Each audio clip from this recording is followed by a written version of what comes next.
My name is Louis Coleman. I am 69 years old and I am a retired architect. To my only son, Terrell, I am just a simple old man, a burden he has to take care of in my old age. He and his new wealthy in-laws certainly thought so.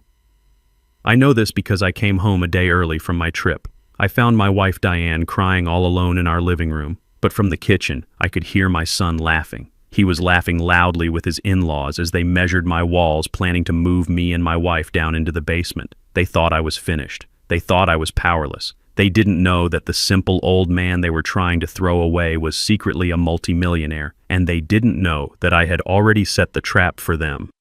Before I continue this story, tell me in the comments where you are listening from. And please like and subscribe if you believe that respect for our elders is non-negotiable. The flight from Chicago had been smooth. I decided not to call. At 69, you don't get many chances to surprise the woman you've loved for 45 years. I pictured Diane's face, that slow smile that still made my heart ache. I turned my key in the lock. The house was quiet. Too quiet. "Diane," I called out, dropping my carry-on bag in the foyer. "I'm home, baby." The only answer was a muffled sound from the living room. I walked in and my good mood evaporated. Diane was curled up on the sofa, the one we bought together in 1985. Her shoulders were shaking. She was crying a deep, painful kind of sob that tore right through me. "Diane, honey, what is it? What's wrong?" She jumped, startled. Her eyes were red and swollen. "Louis, you're not supposed to be home until tomorrow. I took an earlier flight. What happened? Did someone hurt you?" She shook her head, trying to wipe the tears from her face. They're here, Louis. In the kitchen." I froze. As she said it, another sound cut through the silence of the house. Laughter. It was coming from my kitchen. It was my son, Terrell. But he wasn't alone. I heard the sharp, aristocratic laugh of his mother-in-law, Barbara Preston. "Who's here?" I asked, though my stomach already knew the answer. "Terrell," Diane whispered as if she were afraid to say their names. "And Heather. And her parents. They just showed up an hour ago. They're measuring." Measuring. The word made no sense. I left Diane on the sofa and walked down the hall. The laughter got louder. They were comfortable. They were happy. While my wife cried 20 feet away. I stood in the doorway of my own kitchen. The scene in front of me felt like a betrayal.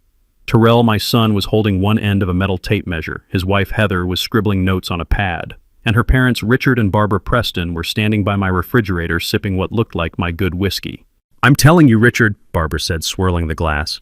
"This entire wall has to go. We can knock it out and put a massive Calicut marble island right here." Richard Preston, a man who always looked like he was smelling something bad, nodded. "Good bones, but the whole thing is dated. Look at this cabinetry. Oak. It's pathetic." Heather laughed. "I know, Daddy. It's awful. But once we get the new appliances in, it'll be fabulous. Won't it, Terrell?" My son, my 38-year-old son, just nodded, his eyes shining with a greedy light I had never seen before. "It's going to be amazing, honey. Absolutely amazing." "Terrell." My voice cut through the air like a razor. Terrell dropped the tape measure. It clattered to the tile floor with a loud metallic crash. "Dad." He went pale. "Dad, what are you doing home? Your flight was tomorrow." "I live here," I said, my voice dangerously calm. "A better question is, what are you doing? And why is your mother crying in the living room?" The Prestons turned to look at me. There was no surprise in their eyes, no shame, just annoyance, as if I were a servant who had interrupted dinner. "Oh, Louis, you're back," Barbara said, taking a delicate sip of my whiskey. "Don't be so dramatic. Diane is just being emotional. We were just planning the remodel." "My remodel?" I asked. Heather stepped forward. She was a tall, thin woman who always dressed in sharp angles, and her personality matched. She put her hand on her hip. "Yes, Dad, we're telling you now. Terrell and I are moving in." I looked at Terrell. He wouldn't meet my eyes. He was staring at the floor like a child who'd been caught. "Moving in, of course," Heather said, as if I were slow. "Our apartment is lovely, but it's a rental. This house, well, it's going to be Terrell's anyway. We might as well start making it our own now. It's just practical." I couldn't speak. I looked at the cabinets Henry, my father, had helped me install. I looked at the floor tiles Diane and I had laid ourselves one weekend back in '92. Heather continued oblivious. We'll be taking the master bedroom, of course. It has the ensuite. She gestured vaguely toward the hall. You and Diane can move your things down to the guest room in the basement. It's perfectly comfortable, and honestly, at your age, you don't really need all that space, do you? It'll be much more convenient for everyone.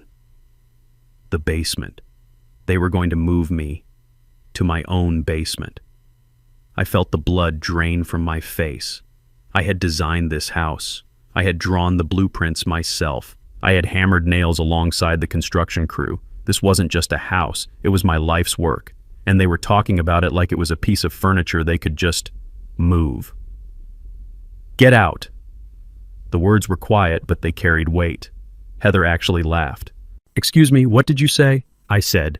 I repeated louder this time. Get out of my house. Richard Preston, who had been silent, stepped forward. He was a man used to authority, a man who ran a hedge fund and looked down on everyone else. Now see here, Lewis.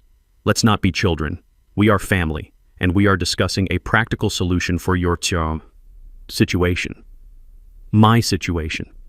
Your age, Barbara chimed in, setting her glass down. Your limited income.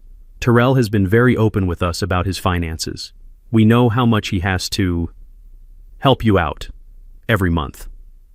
I felt like I'd been punched in the gut. Terrell helped me. I had never taken a dime from my son. Not one. We think it's admirable, Barbara continued, her voice dripping with false sympathy. But it's a burden.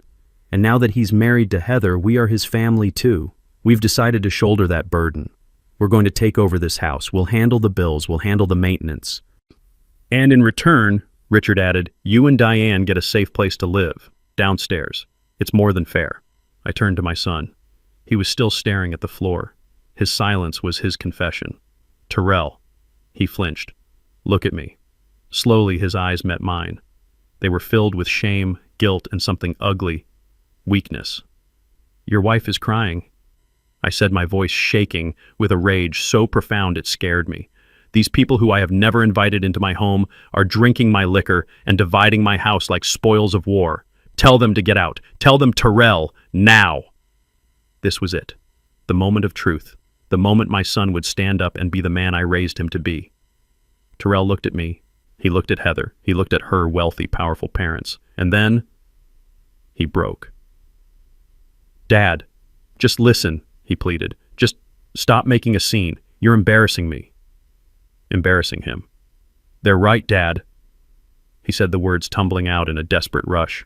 This house is too much for you. We can help. You're not getting any younger. We worry about you and Mom all the time. This is the best way. The best way, I whispered. To kick me out of my own bedroom. Dad, stop. He finally yelled, his face red. Just stop it. I am tired of this. I'm tired of worrying about this old house, tired of worrying about your bills, tired of pretending we're not all just waiting. This is my house now. Or it will be. Heather and I are making the decisions. Just accept it. And just like that, the rage was gone. It didn't fade. It vanished. It was replaced by a cold, clear silence in my head. The world sharpened. I saw my son not as the boy I had raised, but as a 38-year-old stranger, a parasite who had just confirmed my deepest, darkest fears. I saw his wife Heather smiling a smug look of victory on her face. I saw her parents looking at me with the detached pity of zookeepers observing an old lion. The son I knew was gone. I see, I said. My voice was perfectly even. I nodded slowly. I turned my back on them. I walked out of the kitchen past my son, who looked confused by my lack of shouting. I walked back into the living room. Diane was still on the sofa looking at me with terrified, hopeful eyes. Louis, what's happening? I didn't stop. I walked to the coat closet. I took out her winter coat. I walked back to her and held it open. Get your coat, Diane. What? She sniffled. Louis, what are you doing? We're leaving, I said. My voice was calm. It was the calm of a general who has just seen the entire battlefield and knows exactly where to strike. Terrell and the others had followed me into the living room. What are you talking about, Dad?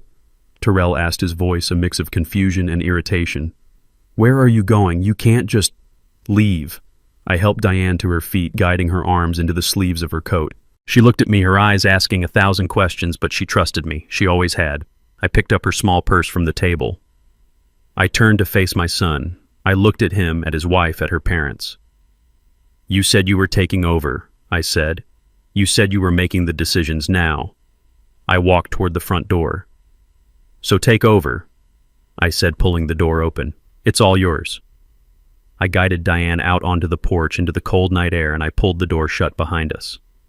The click of the lock was the loudest sound I had ever heard. It was the sound of an entire life ending and a new one beginning. I didn't call a taxi. I used the black car service I keep on my phone. A dark, spotless Lincoln Navigator pulled up to the curb in less than 2 minutes. Diane was shivering beside me, whether from the cold night air or from the shock I couldn't tell. She looked at the expensive car, then at me, her eyes wide with confusion. "Louis, what are we doing? Where are we going?" "We're going somewhere safe, Diane. Get in." The driver held the door for her. I gave him the address. The Four Seasons, downtown. Diane didn't speak a single word during the entire ride. She just stared out the window, her reflection showing the tear tracks glistening on her cheeks.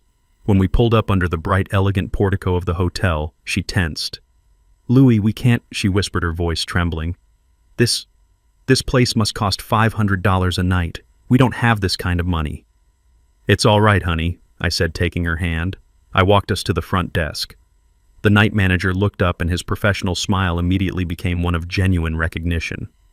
"Mr. Coleman, it is a pleasure, sir. We weren't expecting you." "It was a last-minute decision, James," I said. "I need the presidential suite immediately." "Of course, sir. Right this way. We'll have your bags sent up." Diane grabbed my arm, her fingers digging into my coat. "Louis, Mr. Coleman, presidential suite." I just squeezed her hand. "Let's get upstairs first. Then I promise we will talk." The suite was breathtaking. It was larger than the entire first floor of our house. Floor-to-ceiling windows wrapped around the living room, showing the entire city glittering below us like a carpet of diamonds. Diane walked into the center of the room and just stopped. She touched the smooth marble of a side table as if she wasn't sure it was real. "Louis," she said, her voice shaking badly now. "I am scared. What is happening? How do they know you here?" I took off my coat and laid it carefully on a chair. I sat her down on a plush velvet sofa that probably cost more than our old car. "Diane, I need you to just listen for a moment. I have to make a phone call. It is the most important call of our lives." I pulled out my phone. My hands were perfectly steady. The anger from the house had burned away all the shaking, leaving only cold, hard steel. I dialed a number I knew by heart, a number I hadn't called in almost a year. It rang twice in New York. "George Patterson speaking." "George, it's Louis Coleman." There was a sharp intake of breath on the other end of the line. "Louis, it's 3 a.m. here. This must be... is it..." "It's time, George," I said. A heavy silence stretched across the line. "Are you absolutely certain?" George's voice was all business now. "You know what this means. Clause 7B is the nuclear button. It cannot be undone. It means Terrell is..." "I am certain," I said, my voice flat. "He just had his wife and in-laws try to move my wife and me into our own basement. He made his choice. Activate it immediately. I want him cut off by morning." "Consider it done," George said. "I'll need you and Diane in my office as soon as possible. 9 a.m. My team will prepare everything." "We'll be there," I said, and hung up. Diane was staring at me, her eyes wide with a mixture of fear and confusion. "Clause 7B. Cut who off, Louis? You're frightening me. Who is George?" I sat down across from her. I had kept this secret for 40 years to protect her. Now I saw that in protecting her, I had left her defenseless. I owed her the truth. I had owed it to her for decades. "George Patterson," I began, "is my attorney, my real attorney, not the local guy we use for our taxes. George is the head of my estate." "Your estate, Diane," I said, taking her cold hands in mine. "I have not been completely honest with you or with Terrell, for a very, very long time. I told her everything. I told her about my architectural firm, how when I retired at 55, I didn't just retire. I had sold the firm. More accurately, I had sold my portfolio of structural design patents to an international conglomerate. I didn't just make enough to live on, Diane. I confessed the old lie, tasting like ash in my mouth. I made a lot. More than I ever knew what to do with. How much, Louis? She whispered. The initial sale was for $24 million. After taxes, I put $20 million of it into a blind trust. I called it the Coleman Family Trust. Diane let out a small strangled sound. 20 million. It's grown since then, honey. George manages it. It's closer to 35 million now. But why? She cried, pulling her hands away. It was a cry of betrayal, not of joy. Why would you hide this, our life? The budgeting, the old car, Terrell. Why? Because of Terrell. I said, the sadness of it all finally hitting me. I saw what money did to my partner's kids. It made them soft. It made them entitled. It made them weak. I didn't want that for our boy. I wanted him to work. I wanted him to learn the value of $1. I wanted him to be a man, not an heir. So you played poor. I lived simply, I corrected her gently. I gave him everything he needed. His college was paid for by the trust. The down payment on his first apartment, that was the trust. I always told him it was the last of my savings. I truly thought, I was teaching him responsibility. I stood up and walked to the window, looking down at the city. But I was wrong. I wasn't teaching him responsibility. I was just hiding the target. I made him believe I was weak. I made him believe I was simple. I made him believe I was a burden. And he believed it. Diane was silent, trying to process 20 years of lies, trying to reconcile the man she married with the stranger sitting in this palace of a hotel room. So, the house, she finally asked, her voice small. The house they were measuring. The house they are trying to take. I turned to face her. That's the most important part, Diane. The house isn't ours. It never was. What do you mean? I said, feeling the first cold spark of justice. It belongs to the trust. We are just its lifelong tenants. And Terrell, he just tried to evict the landlord. The next morning, Diane and I arrived at George Patterson's office. Diane was still in the clothes from the night before, her eyes red-rimmed and puffy. I, on the other hand, had called the hotel concierge at 6 a.m. and had a new $2,000 charcoal gray suit delivered to my room. When I walked out of the bedroom dressed, Diane gasped. She had never seen me in anything that wasn't off the rack. She was finally, after 45 years, beginning to see the man she had married. George's office was not a small, dusty law firm. It was on the 45th floor of the Wells Fargo Tower, a sprawling space of dark wood glass and expensive abstract art. The receptionist didn't even ask for our names. She simply stood as we entered. Mr. Coleman, Mr. Patterson is waiting for you in the main conference room. Diane clutched my hand. This was a world she had never known I belonged to. We walked into a room with a 20-foot mahogany table. George stood at the far end overlooking the entire city. He wasn't just the friendly voice on the phone. Dressed in a sharp pinstripe suit, he radiated an aura of absolute power. Good morning, Louis. Diane, George said, gesturing to the chairs. I apologize for the circumstances, but I am glad you are finally here. We have a lot to cover and very little time. George, what's going on? Diane asked, her voice quiet. Louis told me about the trust, but why did Terrell act like that? It's not just the house, is it? No, Diane.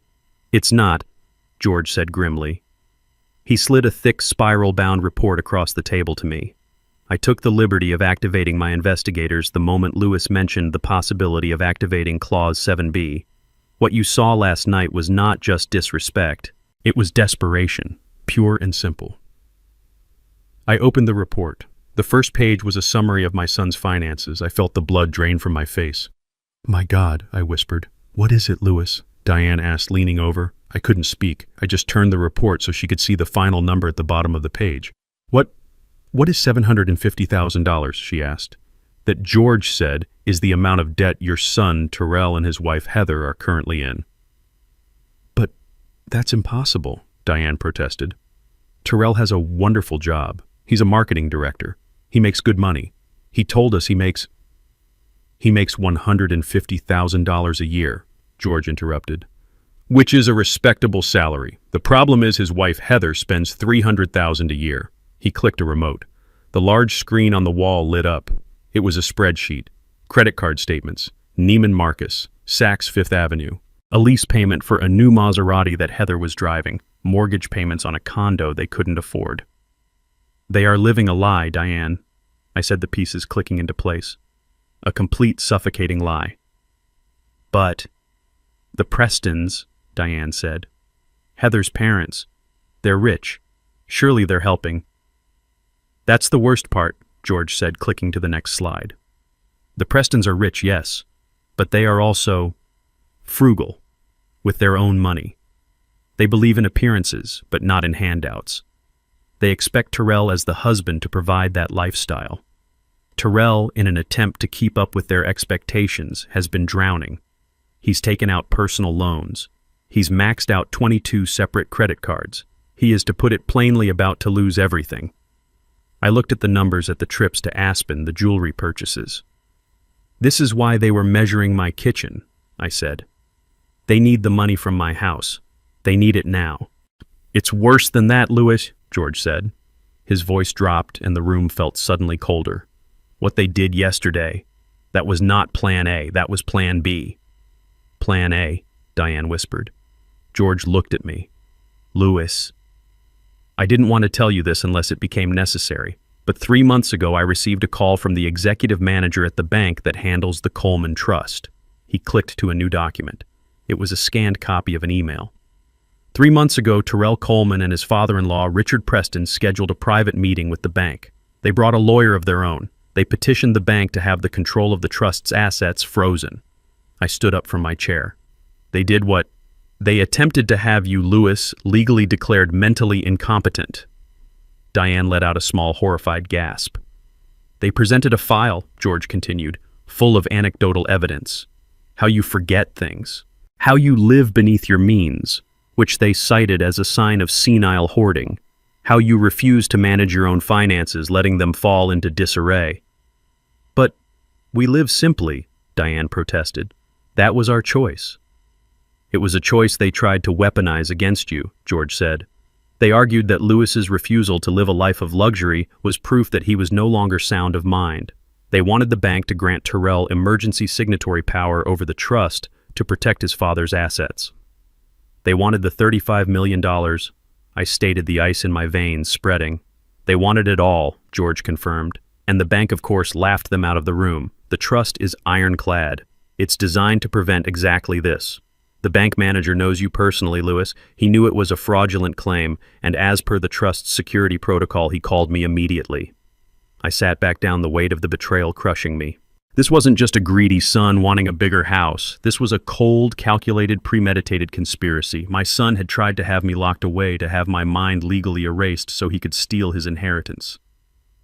So, yesterday, Diane said, connecting the final piece. Yesterday was Plan B, I finished for her. When they failed to get the trust, they decided to go after the only asset they thought I actually owned, the house. They couldn't get the millions, so they settled for the $500,000 they thought the house was worth. They weren't just moving us to the basement, Louis, Diane said, her voice now hard as steel. They were moving us out of our lives, one way or another. I looked at George. So he did it. He triggered Clause 7B. George Patterson smiled. He triggered it the moment he walked into that bank 3 months ago. Louis, Terrell is already disinherited. He just doesn't know it yet. Diane's hands were shaking, but not from fear anymore. It was rage, a pure, cold rage I had never seen in her. They tried to have you committed, she whispered, her voice low and dangerous. They tried to lock you away. They did, I said, and they failed, so they came for the house. Those vultures, she hissed.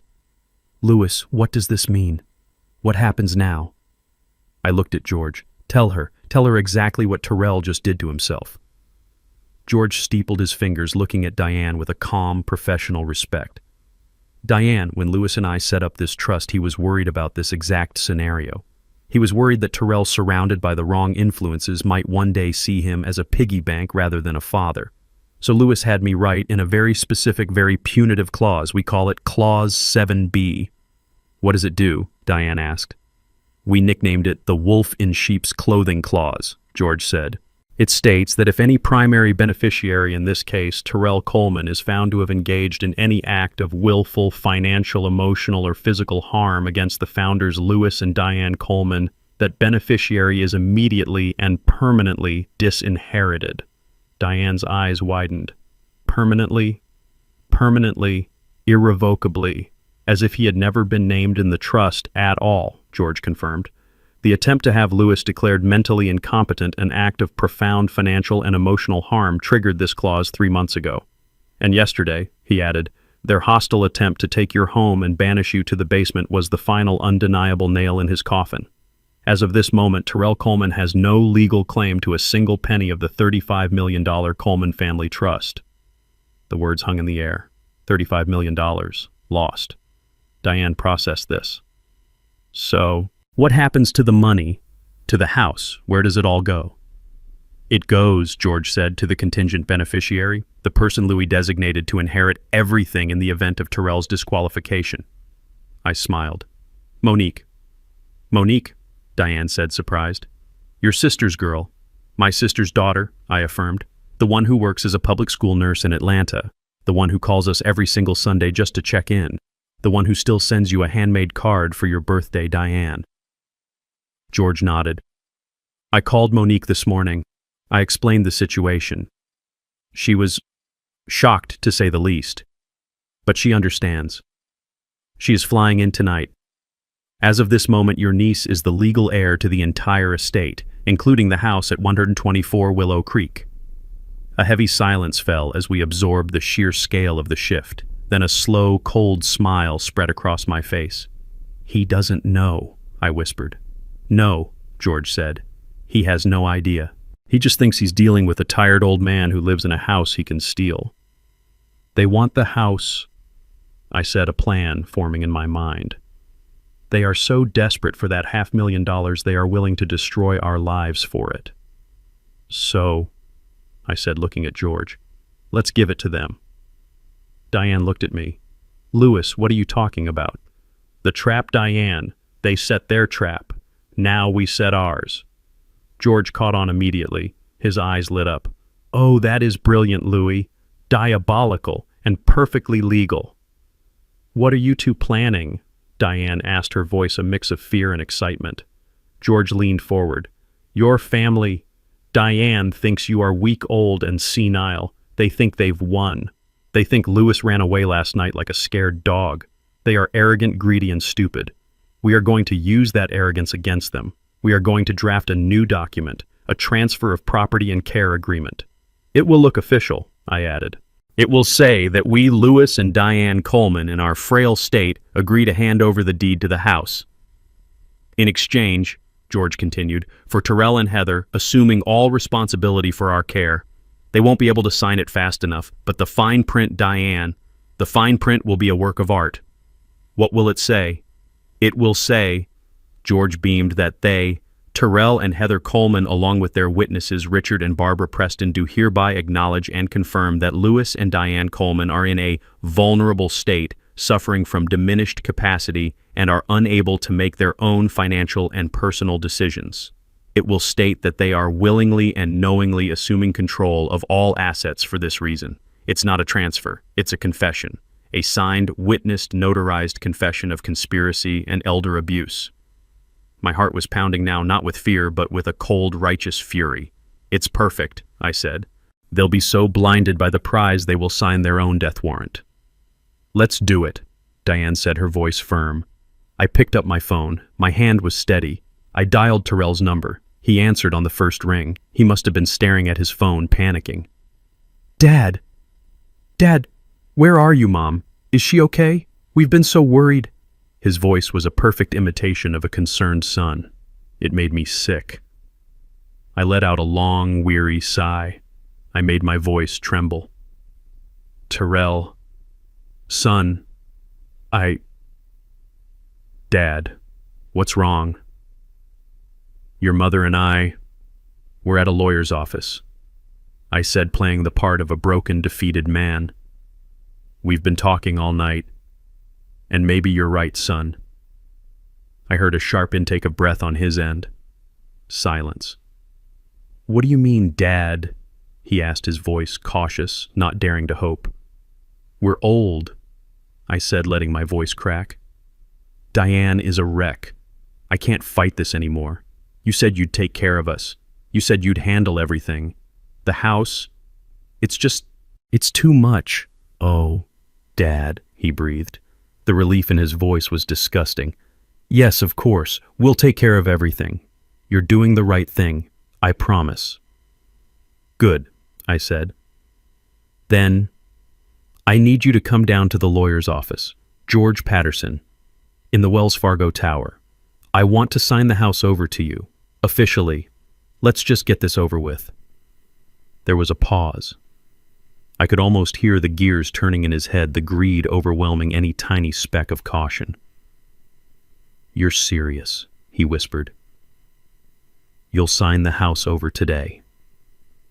Yes, I said. 2 p.m. Bring Heather, and bring her parents. They seem to be involved. I want everyone here as witnesses, so it's all legal. Yes, Dad, absolutely. His voice was bright, triumphant.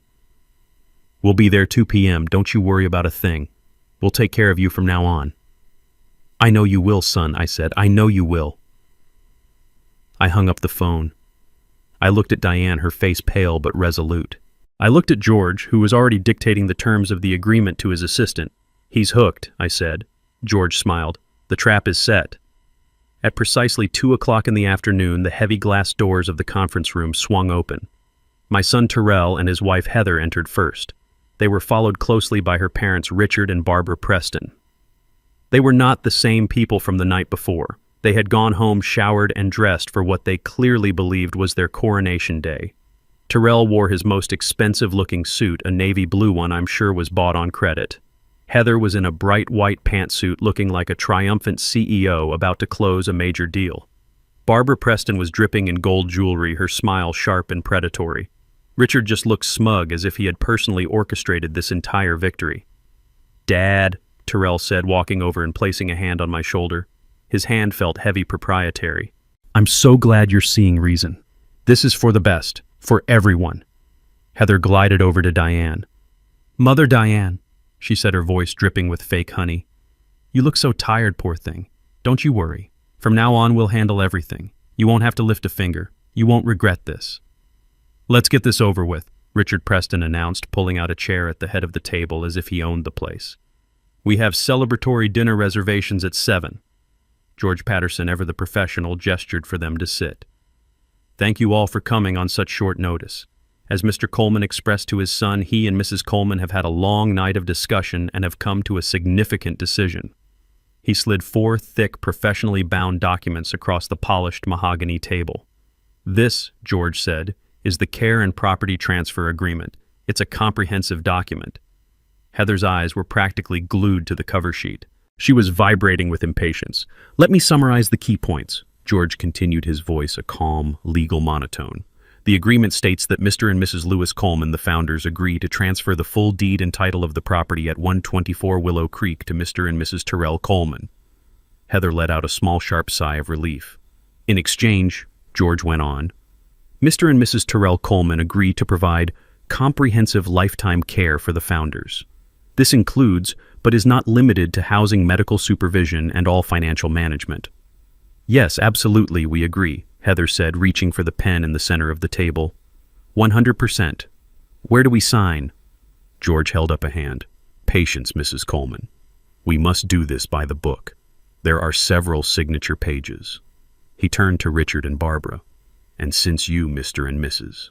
Preston, were present during the initial family discussion last night and are here today, we would be grateful if you would sign as official witnesses to this agreement. Witnesses, of course, Richard said, puffing out his chest. Excellent, George said. Your signatures will be on page 8. It's just a standard witness attestation. It verifies that you are present, that you are party to this agreement, and that you can attest to the founder's state of mind. Their state of mind? Barbara asked, her smile tightening. Yes, George said smoothly, flipping through the pages. Right here. By signing, you attest that you have personally observed and agree that Lewis and Diane Coleman are now in a state requiring dedicated supervision and are making this decision based on their acknowledged inability to manage their own affairs. Richard and Barbara looked at each other and smiled. They thought this was brilliant. They thought this legally cemented their argument that we were senile. Of course, Richard said, nodding. We are happy to attest to that. We've been saying it for months. They are clearly in need of supervision. Wonderful, George said. Then please let's begin. He passed the first copy to Heather. She didn't even open it. She flipped directly to the last page and signed her name with a flourish. Tyrell followed his signature, messier, more nervous, but just as fast. They didn't read a single word. They didn't read the clauses confirming their acknowledgement of our diminished capacity. They didn't read the fine print detailing their willingness to assume control. They just signed. Then George passed the next two copies to Richard and Barbara. They too flipped to page 8 and proudly signed their names as witnesses legally attesting to our incompetence. Finally, George slid the last copy to me and Diane. I looked at Diane. Her hand was steady. She picked up the heavy, expensive pen. She signed her name. Then I signed mine. George gathered all 4 copies, stacking them neatly. Well, he said, tapping them on the table, that seems to be everything. Heather stood up, beaming. She clapped her hands together once. Perfect. Well, that's that. Tyrell, darling, we need to call the contractors. They can start on the master bedroom tomorrow. She turned to me. Dad, Mom, we'll help you start packing your things for the basement as soon as we get home. It will be so much cozier for you down there. Tyrell looked relieved, as if the weight of the world, or at least $750,000 of it, had been lifted from his shoulders. I let the silence hang for a moment. I watched them bask in their victory. I saw the greed, the relief, the sheer, unadulterated arrogance. I let them enjoy it for a full 10 seconds. Then I looked at George. He nodded. Actually, I said, my voice clear and strong, cutting through Heather's happy chatter. We're not quite finished yet. Heather's smile faltered. What do you mean we signed everything? You did, I agreed. But there's just one small logistical problem with the document you just signed. A minor detail, really. Richard Preston narrowed his eyes. What detail? I leaned forward. The house. I don't actually own it. Heather's triumphant, beaming face was a picture of pure greed. Richard Preston looked smug. He felt he had just successfully brokered the deal of a lifetime, securing his daughter's future by helping to dispose of her inconvenient in-laws. Actually, Mrs. Coleman, you are not quite finished yet, George said. His voice had changed. The friendly, accommodating tone was gone. In its place was a sharp, cold precision, the voice of a lawyer who was no longer negotiating but dictating. Heather, who was already turning toward the door, stopped. What do you mean, we signed the papers? It's done. I mean, George said, there is a small technical problem with the care and property transfer agreement you just signed. Richard Preston let out an impatient, condescending sigh. What problem? It's a standard transfer agreement. I'm a lawyer myself, Patterson, or at least I was. I know how these things work. Do you now? George asked, raising an eyebrow. Yes, Richard said dismissively. We checked the county records before we even came here.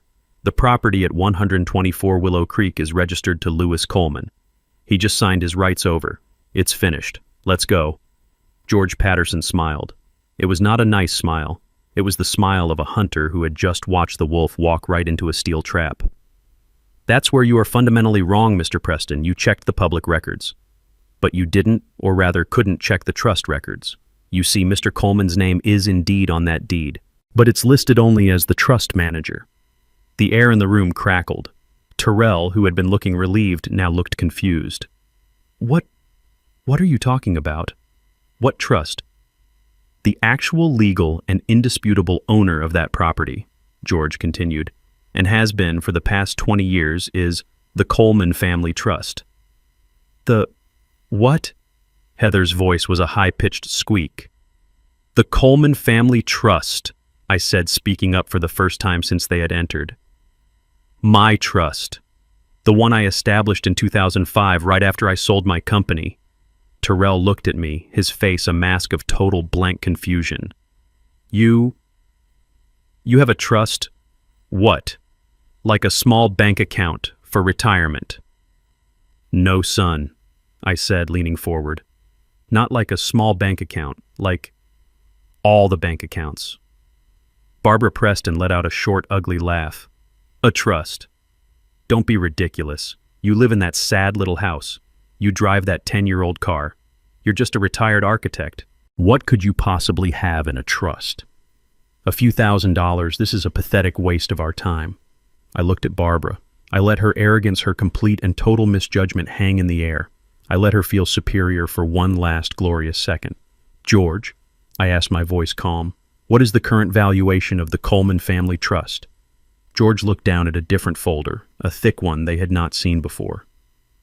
As of this morning's market open, Mr. Coleman, the trust's liquid and fixed assets are valued at $35,421,000 and change.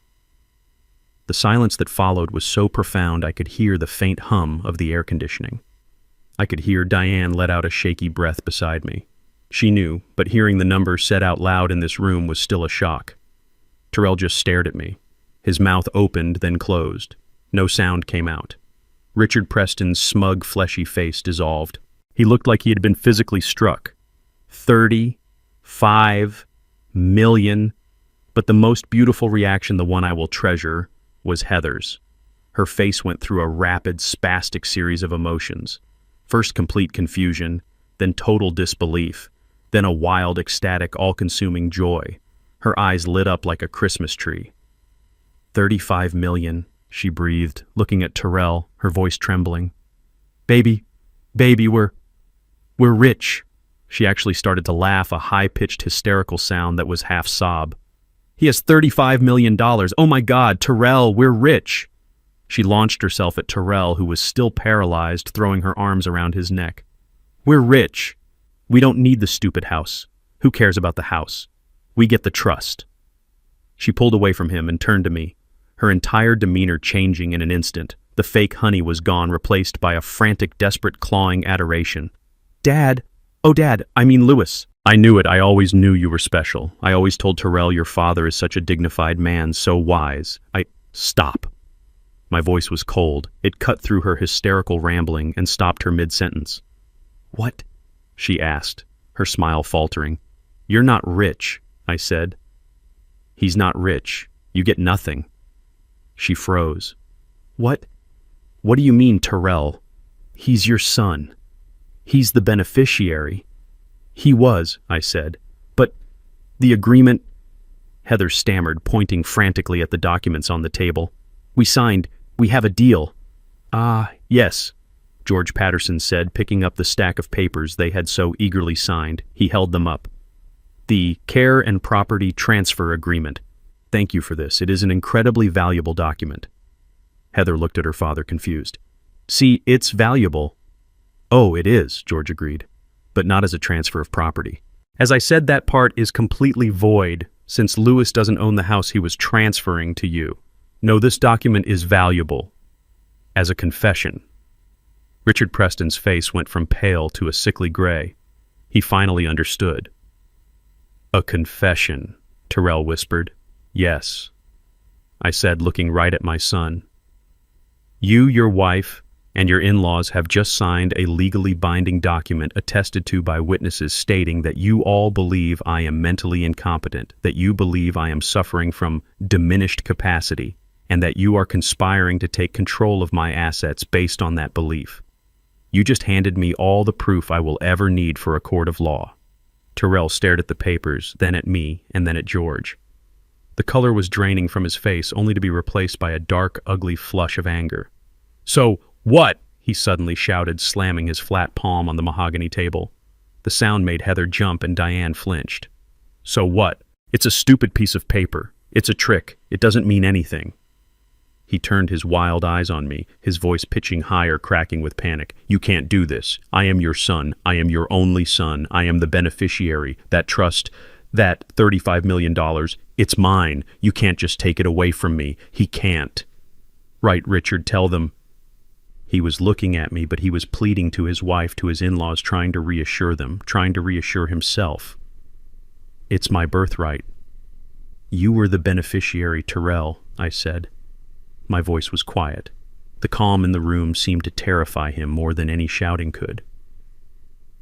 You were the beneficiary right up until 10:15 a.m. on Tuesday, August 12th, 3 months ago. Terrell froze. I don't know what you're talking about. Don't you? I asked. August 12th, a meeting at the First National Trust Bank. You, your father-in-law Richard here, and a lawyer from his firm. Does that ring a bell? Terrell's face went slack. He looked like he had been shot. How did you know about that? The bank? They said it was a confidential inquiry. They called me. George Patterson interjected, his voice like ice.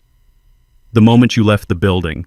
As the administrator of the Coleman Trust, I am legally obligated to investigate any hostile inquiries or attempts to seize control of the assets. Hostile inquiries, Terrell stammered, grasping for a defense. I was just asking questions. I was worried about him, about his state. You were not asking questions, Terrell, I said, finally standing up. I felt tall. I felt powerful. You were making accusations. You told the board members that I was senile. You told them I was hoarding. You claimed my simple private lifestyle was proof of advanced mental decay and a danger to myself and the estate. You brought a lawyer and you petitioned the board to have me declared mentally incompetent and to grant you emergency signatory power over all $35 million. That, George said, was a profound tactical error, because that singular act of profound willful betrayal triggered Clause 7B. Clause 7B, Heather whispered, her face ashen. What is Clause 7B? That, I said, is the part of the trust I prayed to God I would never have to use. I walked around the table until I was standing right in front of my son. He was shaking. When I set up this trust, I knew your heart, Terrell. I knew it was good, but I also knew your weakness. I knew you were easily influenced. I knew you desperately wanted to be liked by people like them. I gestured to the Prestons. People who only value what things cost. So I had George build a defense mechanism into the very heart of the trust. A fail-safe, a poison pill. We call it the wolf in sheep's clothing clause. Diane, who had been silent, spoke her first word since they had entered. Her voice was cold. Explain it. It states, I said, looking directly into Terrell's terrified eyes, in very simple, ironclad legal terms, that if the primary beneficiary, Terrell Coleman, or any person acting in concert with him, like his wife or his in-laws, is found to have committed willful financial, emotional, or physical harm against me or your mother, that beneficiary is immediately, automatically, and permanently disinherited, as if he had never been named in the first place. Permanent, Diane echoed. It was a judgment. The moment you sat in that bank and tried to have me erased from my own life, Terrell, I said you erased yourself from my legacy. You get nothing. Not the house, not the savings, not a single penny of the trust. Not now, not ever. The words settled in the room like dust. Richard Preston was the first to react, sputtering, his legal mind grasping for a loophole. This is outrageous. It's coercion. It's a contract of adhesion. It won't stand up in court. We'll fight this. George Patterson actually chuckled, a cold, dry sound. Fight it with what Mr. Preston. It already has stood up. The trust was vetted against this exact challenge by 2 federal courts when it was drafted. It is ironclad. Your client disqualified himself 3 months ago with his own actions. George held up the stack of papers they had just signed. And to make matters worse, he and all of you just signed a full notarized confession admitting to the very acts that disqualify him. The game is over. You lost. And that was when Heather understood. The house was nothing. The $35 million, the fantasy, the entire reason she was in this room, the entire basis of her marriage. It was all gone. It had never been hers. She looked at Terrell, her face a mask of pure reptilian hatred. You idiot, she hissed at him. You failed. And then her eyes rolled back in her head and she collapsed, sliding gracelessly out of her expensive chair and onto the Persian rug in a dead faint. Heather was still on the floor, propped up on one elbow. Her expensive white pantsuit was smudged with dust from the rug. Richard and Barbara Preston were frozen in their chairs, their faces a sickly shade of gray, looking like statues in a museum of their own arrogance. Terrell, my son, was the only one moving. He was shaking his head over and over as if he could physically deny the words he had just heard. He ignored his fainted wife. He ignored his stunned in-laws. He only looked at me, his eyes wide with a desperate childish panic. "No," he whispered. "No. If not me, then who?" His voice cracked. "Who gets it? Who gets the house? Who gets everything? It doesn't just disappear, does it?" He looked around the room as if the $35 million was a physical object, a trophy that had been promised to him, and he was terrified it had just vanished. I didn't answer him. I didn't have to. I simply turned my head and nodded to George. "George, I believe our other guest is waiting. Would you please ask her to join us?" George pressed a small button on the conference room intercom. "You can come in now, Monique." The side door, the one leading to George's private office, opened. A young woman walked in. She was about 30 years old, wearing simple blue nurse's scrubs. Her hair was pulled back in a practical ponytail, and her face was kind but etched with a deep sadness. It was my niece, Monique, my sister's daughter. Terrell's head snapped toward her. His confusion instantly curdled into a new, raw, burning rage. "Monique, what the hell are you doing here? This is a private family meeting. Get out." On the floor, Heather had managed to sit up. Her hair was a mess and her makeup was starting to run. She saw Monique and her face twisted in contempt. "The nurse. What is she doing here? Is she here to check on our blood pressure? Get her out." Monique stopped a few feet from the table. She looked at Terrell, not with anger, but with a profound, steely pity. "Hello, Terrell. I'm here because Uncle Lewis and Aunt Diane asked me to be." "She is here," George Patterson said, his voice cutting through the tension, "as the contingent beneficiary of the Coleman Family Trust." Terrell just stared. The what?" "As of 9 a.m. this morning," George continued, "upon your legal and permanent disqualification under Clause 7B, the status of primary beneficiary was dissolved. As per the Trust's bylaws, all assets, rights, and titles transfer immediately to the contingent beneficiary. In this case, Ms. Monique Johnson." George looked at Monique and nodded. "As of 9 a.m. this morning, Monique is the sole heir to the entire $35 million estate." The silence in the room was absolute. Heather, still on the floor, made a small choking sound. Richard Preston looked like he was having a heart attack. Terrell just shook his head, a wild, broken laugh escaping his lips. "Her? You're giving it all to her, a part-time nurse from Atlanta. This is a joke. This is the sickest joke I have ever heard." "It is not a joke, Terrell," Monique said. Her voice was quiet, but it filled the room. She stepped forward and placed a single crisp legal document on the table directly in front of him. It landed with a soft, final thud. "What is this?" Terrell whispered, afraid to touch it. "As the new legal administrator for the trust," Monique said, "which as you now know is the sole owner of the property at 124 Willow Creek, this is a formal legal notice of eviction." Heather scrambled to her feet, her white suit now rumpled and pathetic. "Eviction you can't evict us. That's our house." "No, Heather," Monique said, looking her dead in the eye for the first time. "It is my house now. Or rather, it belongs to the trust, which I manage on behalf of my aunt and uncle. You and Terrell were living there as guests. Last night you attempted to evict the rightful tenants and move them to the basement. You are no longer guests." She tapped the paper. "This notice gives you and your husband, Terrell Coleman, exactly 24 hours to vacate the premises." 24 hours, Terrell exploded, finding his voice. "That's insane. We have things there. Our furniture. Our lives are in that house. You have 24 hours to remove your personal movable belongings." Monique stated, her voice like steel.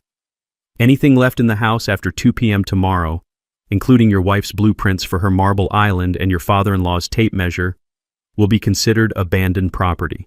It will be immediately liquidated and the proceeds donated to a charity for the elderly. The locks on all doors will be changed at 2:01 p.m. tomorrow." "You bitch!" Heather shrieked, and she actually lunged across the table. "I would not do that, Mrs. Coleman," George said calmly, stepping directly into her path without even flinching. "You are already facing potential criminal charges for conspiracy to commit elder fraud. Adding assault to that list would be, and I use the legal term here, exceptionally stupid." Heather stopped. Her hand raised her face, a mask of ugly, impotent rage. "As of this moment," Monique said, "you are all trespassing in this office, and if you set foot on the property at 124 Willow Creek again without my or my aunt and uncle's express written permission, I will have you arrested."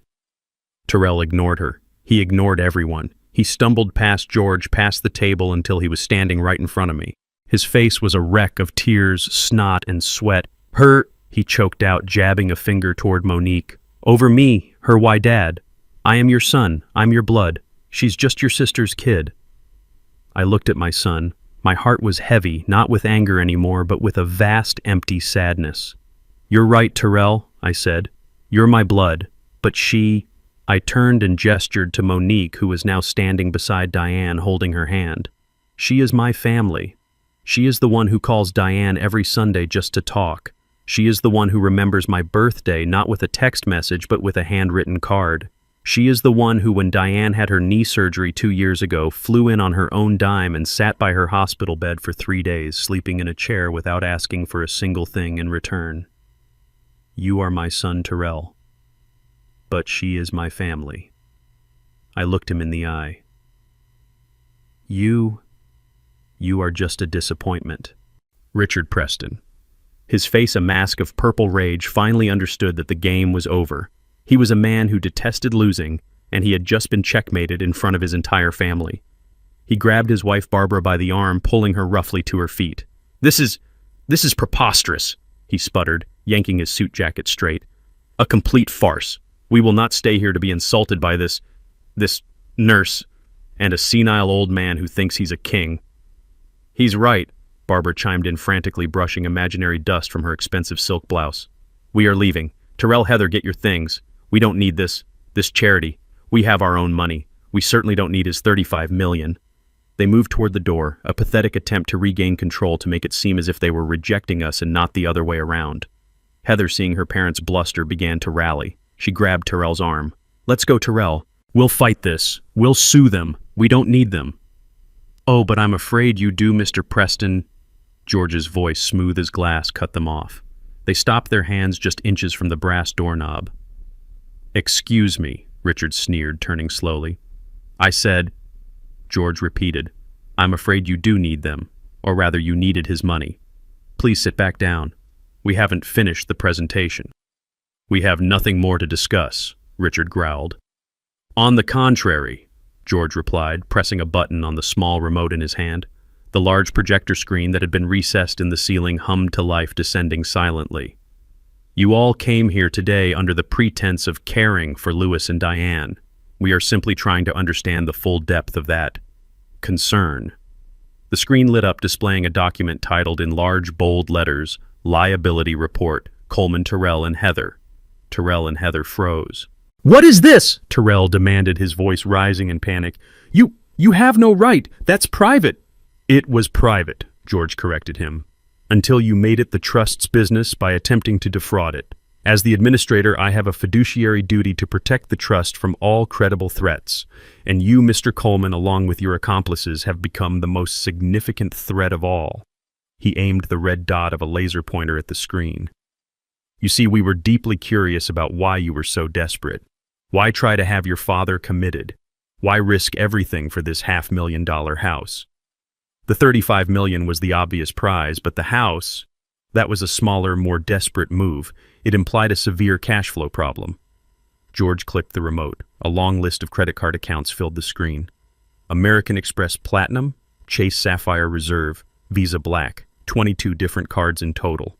"You two," George said, addressing Terrell and Heather directly, "are living a spectacular lie. Your combined income before taxes is approximately $150,000 per year." "That is none of your business." Heather snapped, her face pale. "It is now," George said, "because your combined spending according to these statements from the last 12 months was just over $305,000, a deficit of $155,000. But of course it gets much worse." He clicked again. A new slide showed personal loans, payday advances, and applications for a second mortgage on their condo. "Add it all together," George said, his voice echoing in the silent room. "Your current unsecured high-interest debt totals $754,212.90. "What?" The voice was not Terrell's. It was Heather's. She turned to her husband, her face bone white with a dawning, sickening horror. 700,000, she whispered, her voice barely audible. Terrell couldn't look at her. He was staring at the screen at the numbers that represented his total ruin, all of it exposed under the harsh fluorescent lights. You told me it was 200, she shrieked, her voice cracking. You told me it was a single bad business loan. You lied to me. Terrell finally looked at her, his face crumbling. I was going to fix it. I just needed one big win. You thought what? Heather screamed, tears of rage now streaming down her face. You thought you'd steal my father-in-law's house to pay for your... What is this? This?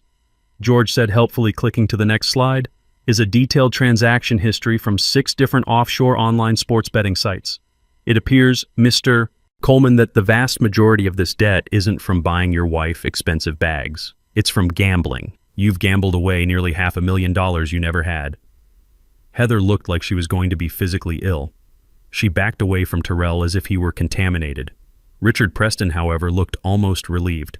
He saw an opening to distance himself. A gambler, he said, his voice dripping with theatrical disgust. My God, Barbara, can you believe it?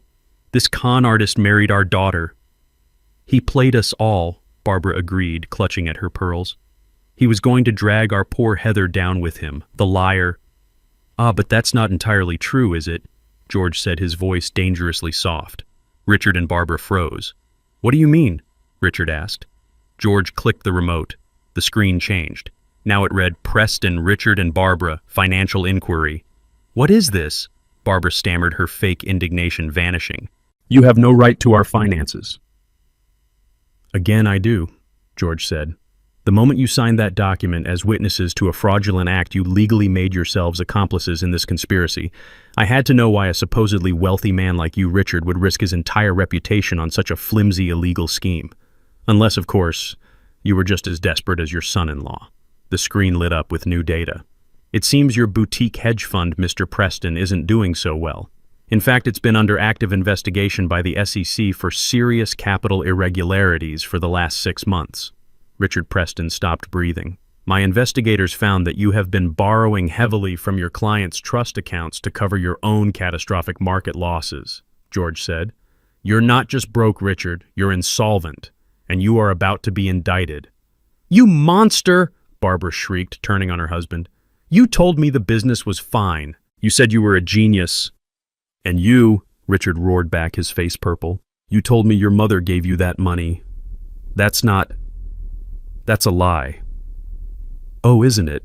George said, clicking one last time. And you, Barbara, that generous help you gave your daughter, the money for her Maserati, the down payment on the condo, that wasn't from your husband's successful business. We traced the transactions. You have been systematically draining your own 88-year-old mother's retirement account without her knowledge, an account, I might add, that she kept at our bank. You common thief, Richard howled at his wife. You're one to talk. You fraud. It all fell apart right there. The screaming, the accusations, the raw, ugly truth of their lives exploding in the middle of George's conference room. It was beautiful. George Patterson let them implode for a full minute, a symphony of destruction. Then he cleared his throat. It seems, he said, turning off the screen, plunging the room back into a heavy silence, that you weren't a healthy family trying to help an old man. You were a house of cards already collapsing, and you were all trying to use Louis and Diane as your foundation. The meeting is over. The heavy silence in the room stretched for a full 10 seconds. It was broken by Heather. She hadn't fainted. She had been calculating. She slowly, very slowly got to her feet, her face pale, her eyes fixed on my son Terrell. You, she whispered. Her voice was no longer sweet or faked. It was a low reptilian hiss. You lying, worthless, fraud. Terrell, who was still staring at the blank screen where his $35 million had just vanished, flinched. What, Heather? I didn't lie. I thought... You thought... She shrieked, her voice suddenly climbing into a hysterical register that made everyone wince. You thought... You told me your family was old money. You told me your father was modest and eccentric. You told me this house was just the beginning.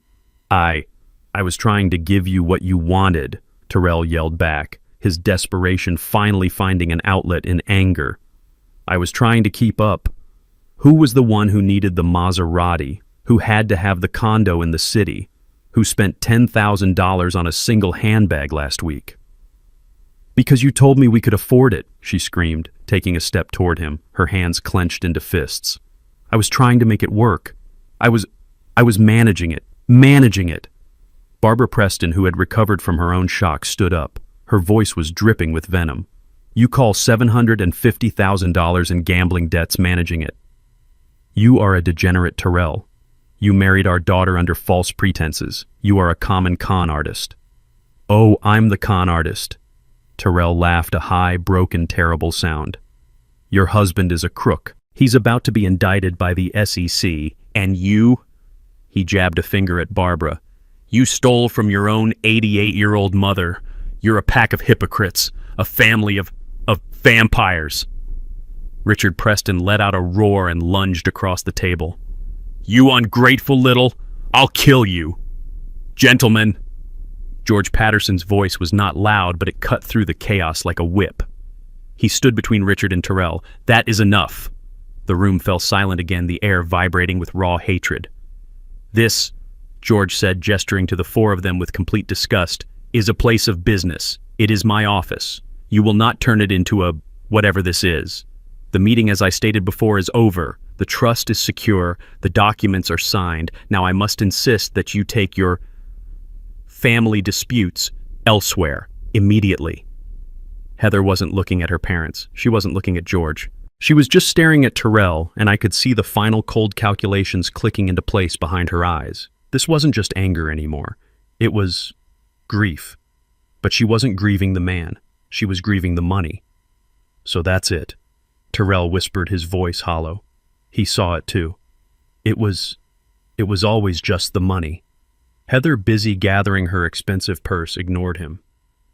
You never loved me, Terrell said a little louder. You loved this.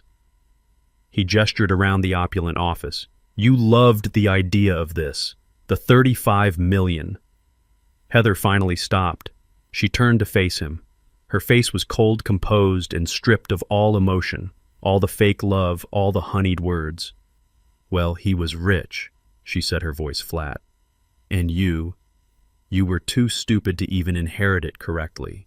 You couldn't even manage that one simple thing right. That was the bullet. I watched my son absorb it. I saw the last spark of the weak, desperate boy who had tried so hard to please her just die. He straightened up. He looked at her, truly looked at her as if for the very first time. You are a monster, he whispered. Heather just laughed, a short, ugly, humorless bark. No, Terrell, I'm just practical. And you turned out to be a very, very bad investment. She turned to her parents. Let's go. I need a drink. I need to call my lawyer. Wait, Terrell said. She turned back, her face a mask of irritation. What now? Are you going to beg? It won't work. Terrell slowly, deliberately held up his left hand. You forgot this. He twisted the simple gold wedding band off his finger. It was my own father's ring, the one I had given him when he told me he was getting married. He looked at it, then threw it on the polished floor. It skittered across the mahogany and came to rest right at her designer shoes. I'm divorcing you, he said. Heather looked down at the ring. Then she looked back at him. She laughed again, that same horrible, brittle laugh. Divorce me. You can't afford to divorce me, you fool. I'll take... Wait.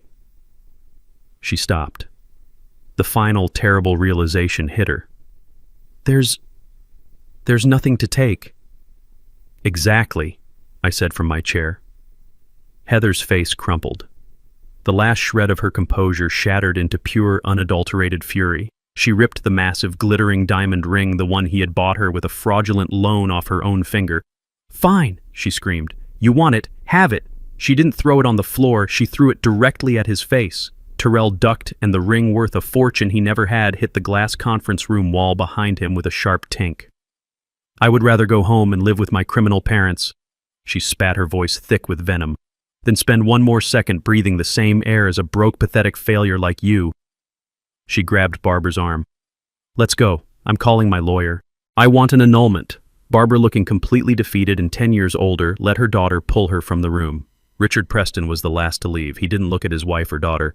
He stopped at the door, turned, and looked right at me. His eyes were cold, dead, and full of a hatred that was almost tangible. You, he growled, his voice low, you enjoyed this. You planned this whole thing, this entire humiliation. No, Richard, I said, meeting his gaze. I didn't plan. I just lived my life quietly. You planned.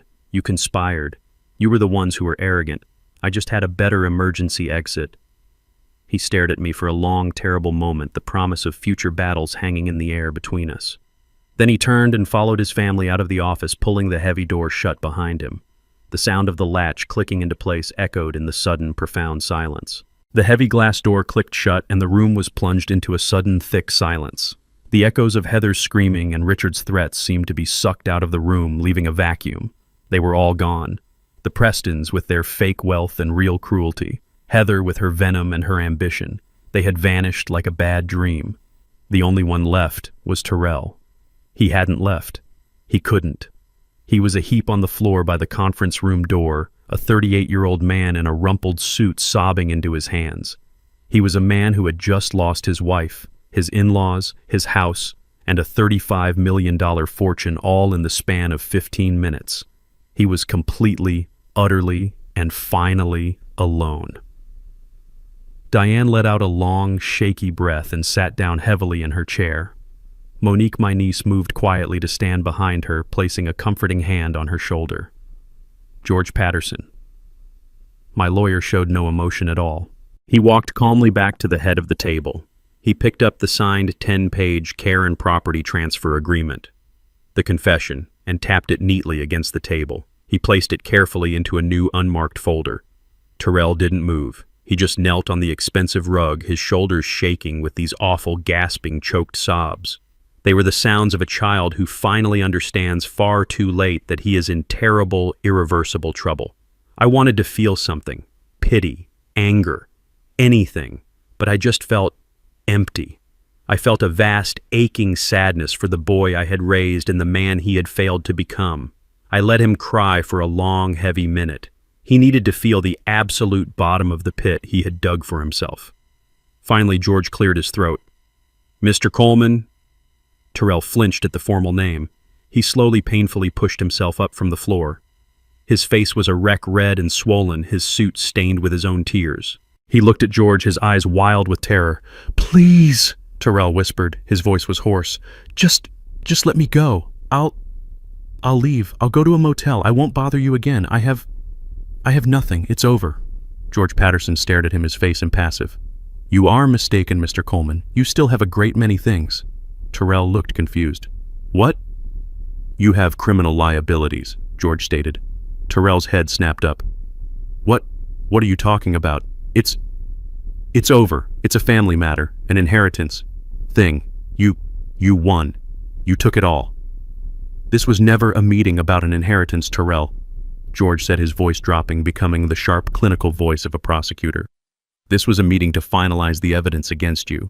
You seem to be under the impression that this ends here. It does not. It ends in a courtroom.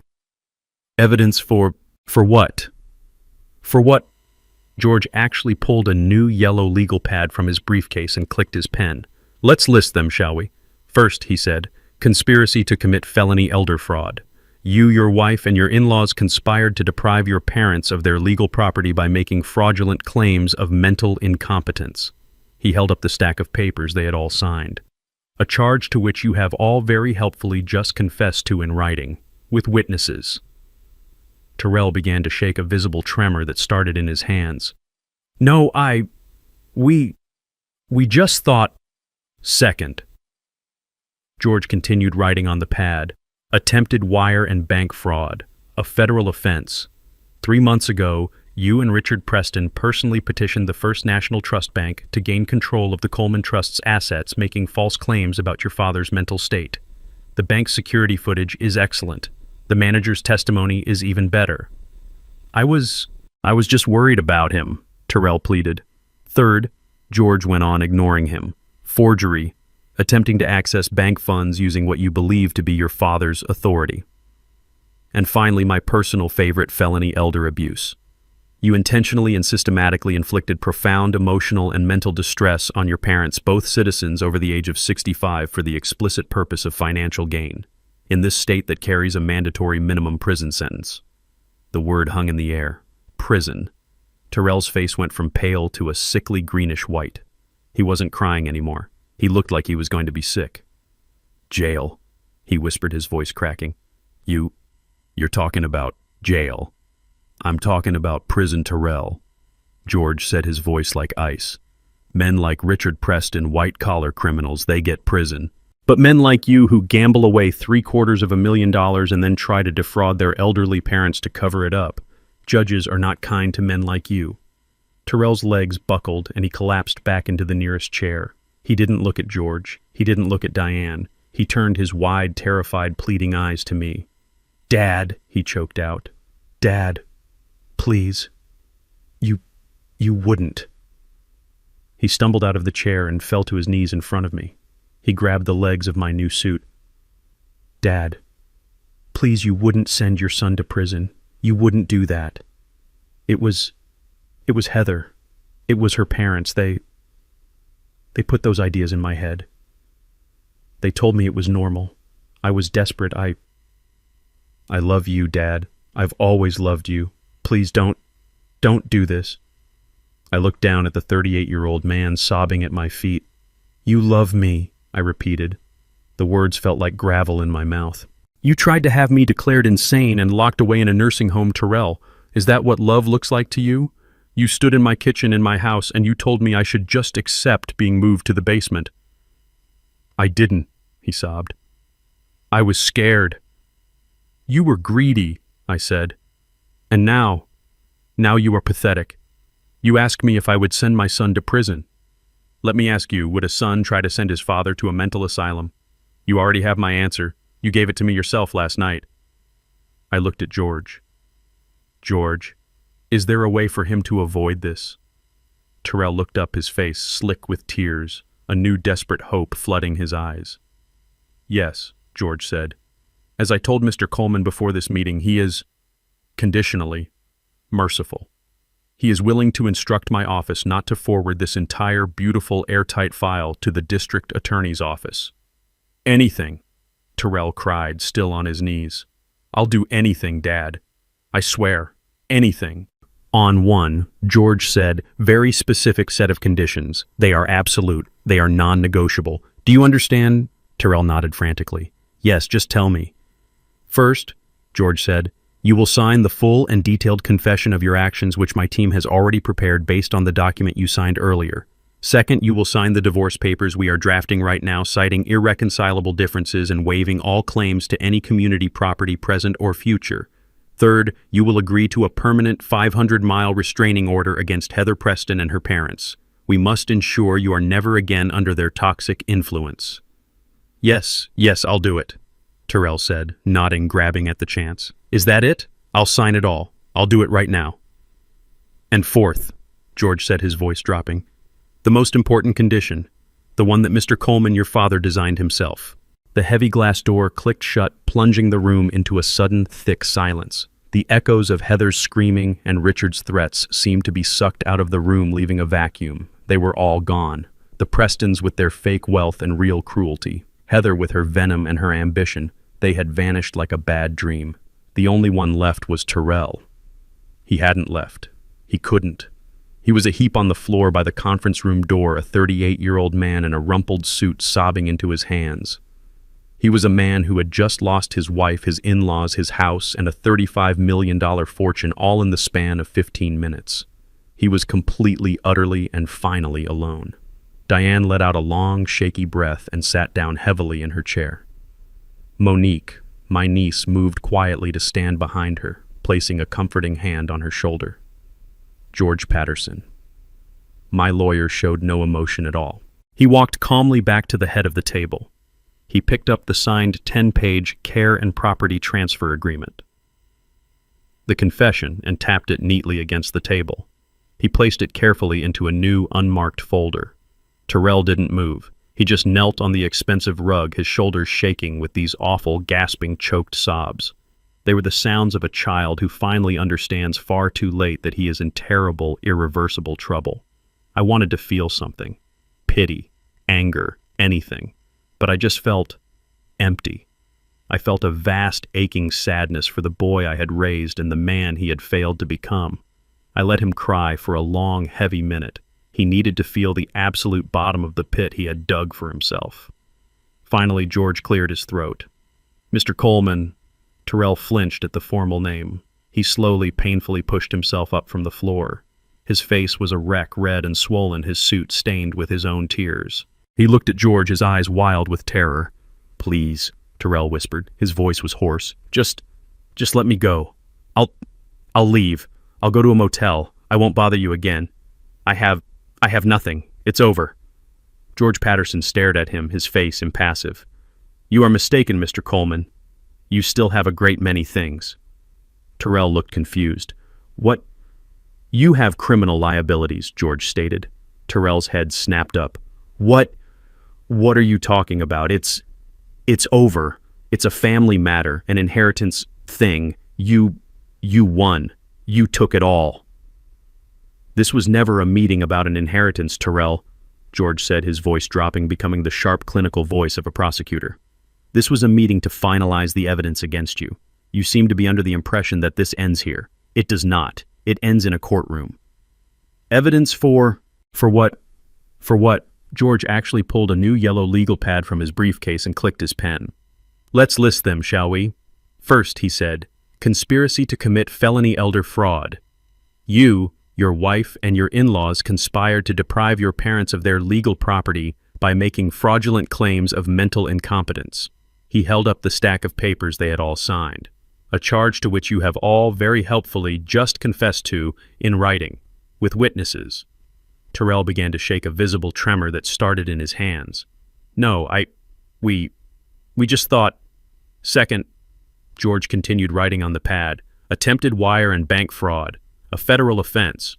3 months ago, you and Richard Preston personally petitioned the First National Trust Bank to gain control of the Coleman Trust's assets, making false claims about your father's mental state. The bank's security footage is excellent. The manager's testimony is even better." I was just worried about him," Terrell pleaded. "Third," George went on, ignoring him, "forgery, attempting to access bank funds using what you believe to be your father's authority. And finally, my personal favorite, felony elder abuse. You intentionally and systematically inflicted profound emotional and mental distress on your parents, both citizens over the age of 65, for the explicit purpose of financial gain. In this state that carries a mandatory minimum prison sentence." The word hung in the air. Prison. Terrell's face went from pale to a sickly greenish white. He wasn't crying anymore. He looked like he was going to be sick. "Jail," he whispered, his voice cracking. You're talking about jail." "I'm talking about prison, Terrell," George said, his voice like ice. "Men like Richard Preston, white-collar criminals, they get prison. But men like you who gamble away $750,000 and then try to defraud their elderly parents to cover it up. Judges are not kind to men like you." Terrell's legs buckled and he collapsed back into the nearest chair. He didn't look at George. He didn't look at Diane. He turned his wide, terrified, pleading eyes to me. "Dad," he choked out. "Dad, please. You wouldn't." He stumbled out of the chair and fell to his knees in front of me. He grabbed the legs of my new suit. "Dad, please.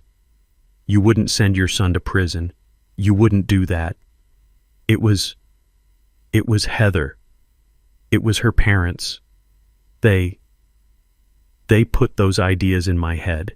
They told me it was normal. I was desperate. I love you, Dad. I've always loved you.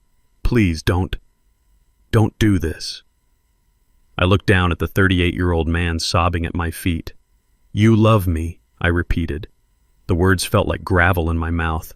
"You tried to have me declared insane and locked away in a nursing home, Terrell. Is that what love looks like to you? You stood in my kitchen in my house and you told me I should just accept being moved to the basement.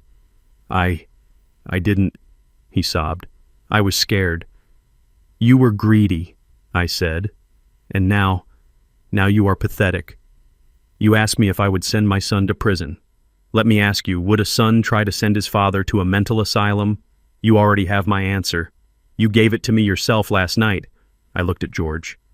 George, is there a way for him to avoid this? Tyrell looked up, his face slick with tears, a new, desperate hope flooding his eyes. Yes, George said. As I told Mr. Coleman before this meeting, he is conditionally merciful.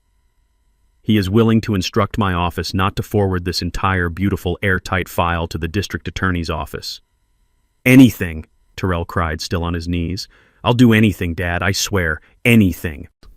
On one, George said, very specific set of conditions. They are absolute, they are non-negotiable. Do you understand? Tyrell nodded frantically. Yes, just tell me. First, George said, you will sign the full and detailed confession of your actions, which my team has already prepared based on the document you signed earlier. Second, you will sign the divorce papers we are drafting right now, citing irreconcilable differences and waiving all claims to any community property present or future. Third, you will agree to a permanent 500-mile restraining order against Heather Preston and her parents. We must ensure you are never again under their toxic influence. Yes, I'll do it, Tyrell said, nodding, grabbing at the chance. Is that it? I'll sign it all. I'll do it right now. And fourth, George said, his voice dropping, the most important condition, the one that Mr. Coleman, your father, designed himself. Tyrell was still on his knees, looking up at George, waiting for the final blow. He was a cornered animal ready for anything. But before George could speak, Diane held up her hand. Wait, George, just wait. She had been silent, a ghost in the room, absorbing every awful revelation. Now she stood up from her chair. She walked past me, past Monique, and stood over her son. I expected to see her usual softness. I expected tears. But her face was hard. It was the face of a mother who had been betrayed to her very core. Before we talk about conditions, she said, her voice shaking but clear, I need to know one thing. Tyrell looked up at her, his face a mess. Mom, anything. Why? She asked. It was the simplest question in the world and the most complicated. Just why we loved you, Tyrell. We gave you everything. We worked so hard. Your father, he built this legacy, this secret to protect you. And you tried to destroy him. You looked at us, your own parents, and you saw what a burden, an obstacle. What did we do? What did I do to make you hate us so much? This question was more devastating than any legal threat. This was his mother asking him how he had become a monster. Tyrell couldn't answer. He just broke. He buried his face in his hands, and his sobs echoed in the silent, expensive room. I don't hate you, he choked out, his voice muffled. I don't. I just... You just what? Diane demanded. What was more important than us? He looked up, and the truth, the ugly, pathetic truth, finally came pouring out of him. I was ashamed, he yelled, the words ripping from his throat. I was always ashamed. I frowned. Ashamed of what? We gave you a good home. We gave you an education. You don't get it, he cried, looking at me. You never got it. I grew up in that simple house, that humble house. I went to the state university while all my friends went to Yale and Harvard. You were an architect, Dad, but you drove a 10-year-old Honda and fixed your own roof. Mom, you were a homemaker, but you cut coupons and shopped at discount stores. You called it frugal. You called it valuing labor. He laughed that broken, terrible laugh again. You know what they called it, my friends? They called it poor.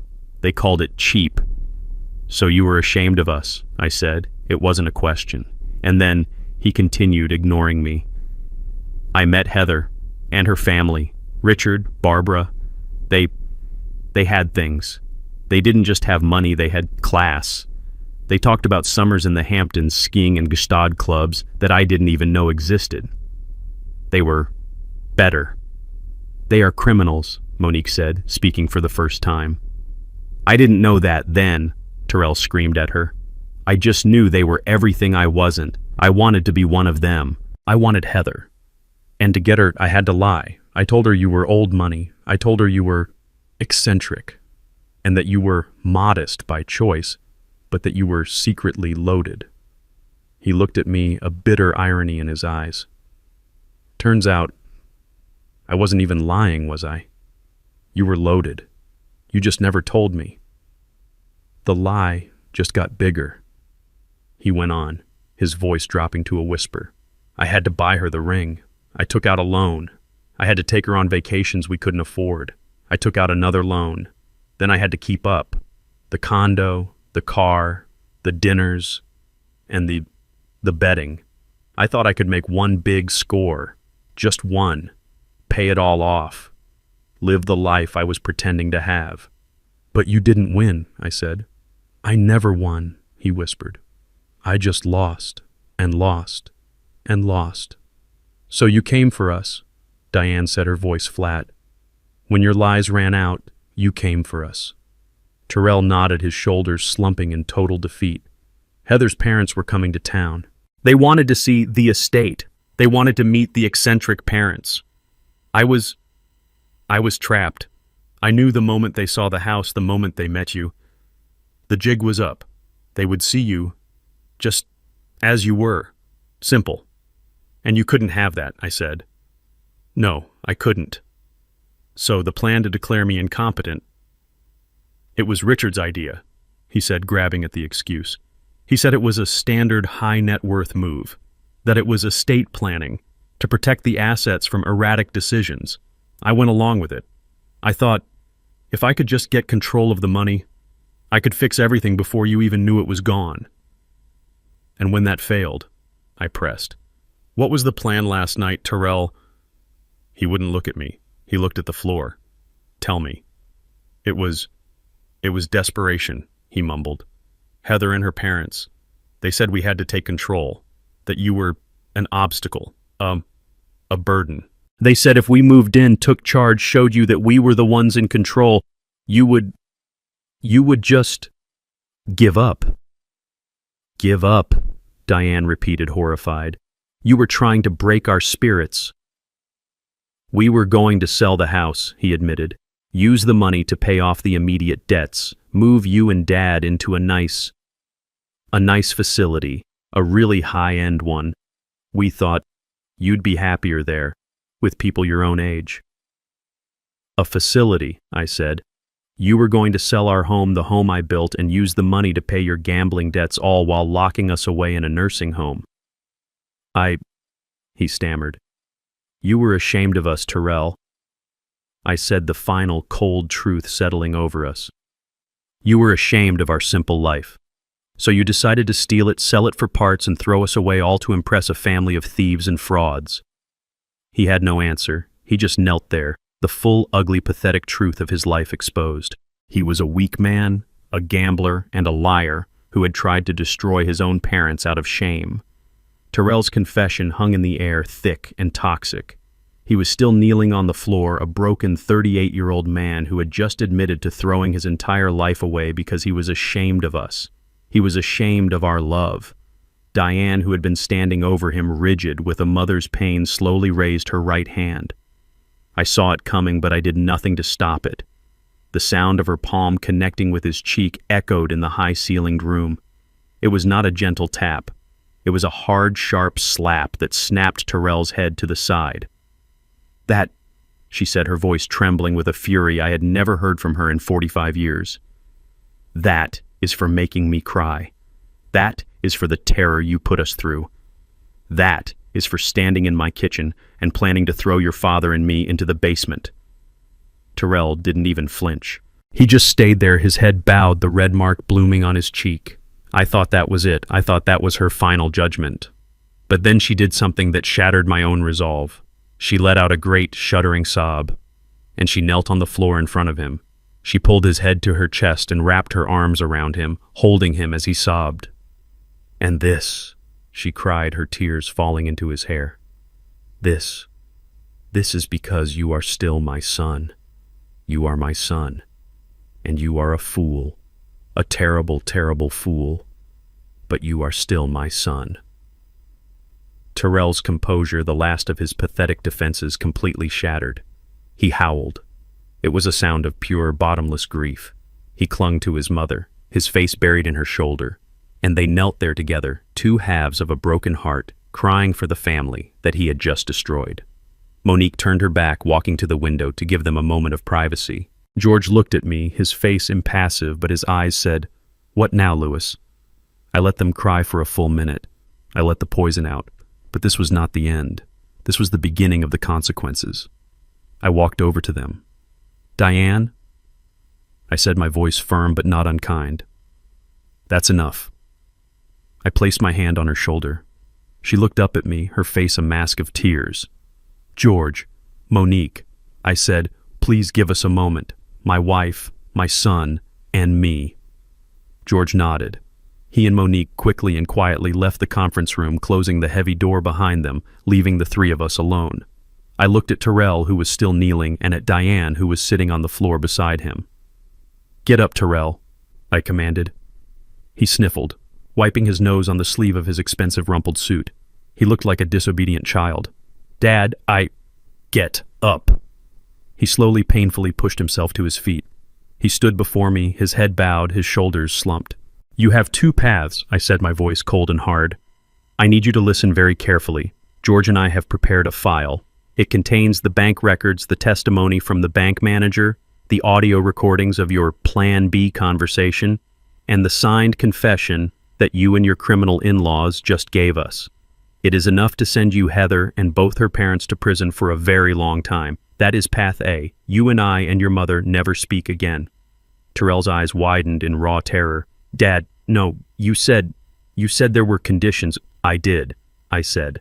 "And that is path B. You will avoid prison, Terrell. You will not face criminal charges from me, but you will pay for what you did. You will pay in a way that you finally understand. And these conditions, they are not negotiable. You will agree to all of them right here, right now, or I will call George back in here and he will walk that file straight over to the district attorney's office. Am I clear?"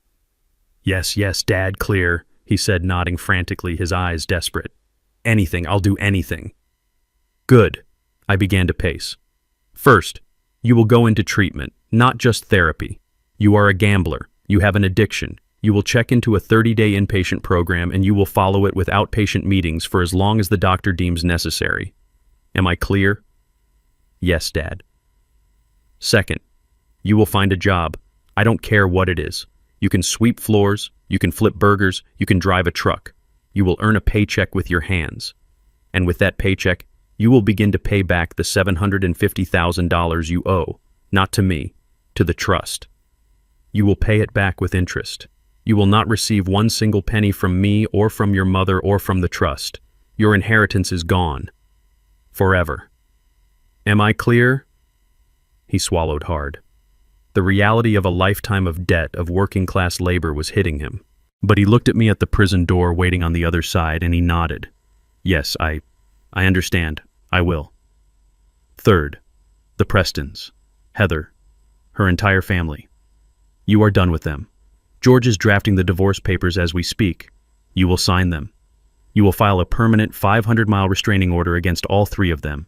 You will never see them, speak to them, or contact them in any way for the rest of your life. They are poison, Terrell. They poisoned you and you let them. That ends today. Am I clear?" He didn't hesitate. "Yes, clear. It's over. I know." "Good," I said. I stopped pacing and stood in front of him. "And fourth, you will accept your punishment." Terrell looked at me, his eyes full of fear. Punishment, I thought. The job, the debt, that's not punishment, son. That's just being a responsible adult. That's just cleaning up your own mess. No, I mean a real punishment, a consequence, a daily reminder of what you did, of who you were willing to become. What is it?" he whispered. I let the silence sit for a moment. I looked at Diane. She nodded at me, her face still stained with tears, but her eyes were firm. She was with me. "You're going to come home," I said. Terrell's face flooded with a relief so profound he almost collapsed. "Home. Oh, Dad, thank you. Thank you." "Don't thank me yet." I cut him off. "You are not coming home as our son. You are coming home as our tenant. Monique is the new owner of the property. She will be your landlady." "I can pay rent," he stammered. "With my new job." "Oh, you'll pay rent," I said, "but not in money. You'll pay it in sweat. You are going to live in the basement." His face froze. "The basement. The guest room. The one in the basement. The one you and your wife so generously selected for me and your mother. That will be your new home. It's comfortable. It's convenient. It's close to the laundry room. And as you so rightly pointed out, one person doesn't really need all that much space. You will live there. And in exchange for rent, you will be the property's live-in handyman. You will fix the roof, Terrell. You'll unclog the drains. You will paint the fences. You will cut the grass. You will learn with your own hands what it takes to maintain the very house you were so ready to steal and sell. You will do that every day until you have paid your debt not just to the trust, but to this family. Do you accept these conditions?" He stared at me, the full weight of his humiliation, his fall from grace crashing down on him. He had gone from a $35 million heir to a broke, divorced gambler sentenced to live in his parents' basement as a handyman. It was as I had intended, a fate worse than prison. It was justice. He looked at his mother. He looked at me. And he gave a single, slow, defeated nod. "Yes, Dad," he whispered. "I accept." 1 month later, the house at 124 Willow Creek was no longer the same. It was lighter. The oppressive, suffocating tension that had defined our lives for the past few years was gone, replaced by something I hadn't realized. I'd missed the sounds of a normal, happy home. Monique and her husband, David, a kind and steady man who worked as a high school physics teacher, had moved in 2 weeks after that day at George's office. They took the 2 guest rooms on the second floor. Monique, it turned out, was 6 months pregnant, a fact she had been afraid to share with anyone in the midst of the family chaos. The moment Diane found out, she transformed. The haunted, betrayed woman who had walked out of George's office disappeared, and the mother I had married returned. Her grief over Terrell's betrayal was channeled into a new, fierce purpose, preparing for her grandnephew. The house, which had been silent for so long, was now filled with the sounds of Diane and Monique laughing in the kitchen, arguing over paint swatches for the nursery and baking. God, I had missed the smell of Diane's baking. She hadn't baked for pleasure in years. Now the house constantly smelled of cinnamon vanilla and apple pie. Diane and I were back in our master bedroom, our sanctuary. Life was settling into a new rhythm, a better rhythm. Monique and David insisted on paying for groceries. David, it turned out, was a fantastic gardener and spent his weekends reclaiming the backyard from the weeds. We were a family, a different one than I had planned, but a real one. And then there was Terrell. Terrell lived in the basement. He had returned from the 30-day inpatient gambling addiction program just last week. He looked thin. The arrogance that had defined him for so long was gone, stripped away, leaving behind a hollow-eyed, quiet man I barely recognized. He had kept his word. He had gotten a job. He was stocking shelves and mixing paint at the local Ace Hardware store. Every evening at exactly 6:15, I would hear the side door open and close. I would watch from the kitchen window as my son, my 38-year-old son, walked across the yard to the basement entrance. He was no longer the man in the sharp navy suit. He came home covered in a fine layer of drywall dust, his hair matted with sweat, his fingernails permanently stained with grease and paint. He looked exhausted. He looked broken, but he also looked real. He did not join us for dinner. That was part of the arrangement. His meals were his own responsibility. He ate alone in his basement room. He was a tenant, a handyman. He was serving his sentence. I did not speak to him, and he did not speak to me. We coexisted in the same house, 2 separate worlds. Diane would look at me, her eyes pleading, asking me to say something, to offer some small comfort. But I held firm. This was not a wound that could be healed with a simple, "I'm sorry." This was a debt that had to be paid in full with sweat and humility and time. This evening I was in the kitchen while Diane and Monique were upstairs. I was pouring myself a glass of water when I heard it, drip, drip, drip. The sound came from the kitchen sink, a steady, annoying, persistent leak from the faucet I had installed myself 15 years ago. I sighed. I looked at the drip, then I looked at the clock. 6:13 p.m. I waited. At 6:15 on the dot, I heard the side door. I watched Terrell walk past the window, his head down, his shoulders slumped, carrying his lunchbox. I dried my hands and walked to the basement door. I opened it and walked down the stairs. The room was clean, sparse. A single bed neatly made, a small desk, a hot plate in the corner. Terrell was standing in the middle of the room just taking off his heavy paint-stained work boots. He froze when he saw me. He looked like a startled animal. "Dad," he said. His voice was hoarse. "The faucet," I said, my voice flat all business. "The one in the kitchen, it's leaking. A seal is probably worn out. I need you to fix it." Terrell just looked at me. For a second, a flash of the old arrogant Terrell sparked in his eyes. The marketing director who didn't fix things. The man who hired people. I met his gaze unblinking. The spark died. He looked down at his dirty hands. "Okay," he said quietly. I'll need to go back to the store tomorrow. Get a new O-ring set for that model." "Fine," I said. "See that you do. Monique needs the kitchen for dinner." I turned to leave. I was halfway up the stairs when I stopped. I didn't turn around. "Your mother," I said, my back still to him. "She made that chicken cacciatore you like. There's a plate saved for you on the stove." I heard a sharp intake of breath from the room below. I waited. I heard a sound, a small choked noise. "Thank you," he whispered. His voice was thick. "Please, tell her thank you." I stood there for a moment longer, my hand on the railing. I was not ready to forgive him. I was not even close. But I knew what I was seeing. "You're paying your rent, Terrell," I said, still not looking at him. "You're getting your hands dirty. You're doing it on your own." I paused, and the final words came out heavy with the weight of everything we had lost and everything that was still broken. "For the first time in your life, you're doing it on your own." I walked up the stairs and closed the door, leaving him alone in the basement with his tools and the dinner his mother had saved for him. The phone rang 2 weeks later. It was George. His voice was crisp, efficient, and held a note of finality. "Lewis," he said, "I wanted to give you the final update on the Preston side of things. It's officially over." I was sitting at my kitchen table nursing a cup of coffee. Through the window I could see Diane and Monique in the backyard, sitting on the porch swing, talking animatedly about the baby that was on the way. "What happened, George?" I asked, my voice calm. "Richard Preston," George began, "was arrested by federal agents an hour ago at his golf club, right on the 9th hole." I closed my eyes. Justice. "The SEC investigation we uncovered was the final nail," George continued. "He wasn't just borrowing from his clients, Lewis. He was running a full-blown Ponzi scheme. He's looking at 20 years minimum. He's not getting out." I thought of that arrogant, condescending man who had laughed in my face and told me I was irrelevant. He was a man who measured everyone by their bank account, and his, it turned out, was built on pure fantasy. "And his wife Barbara?" I asked. "Completely wiped out," George replied, and I could hear the grim satisfaction in his voice.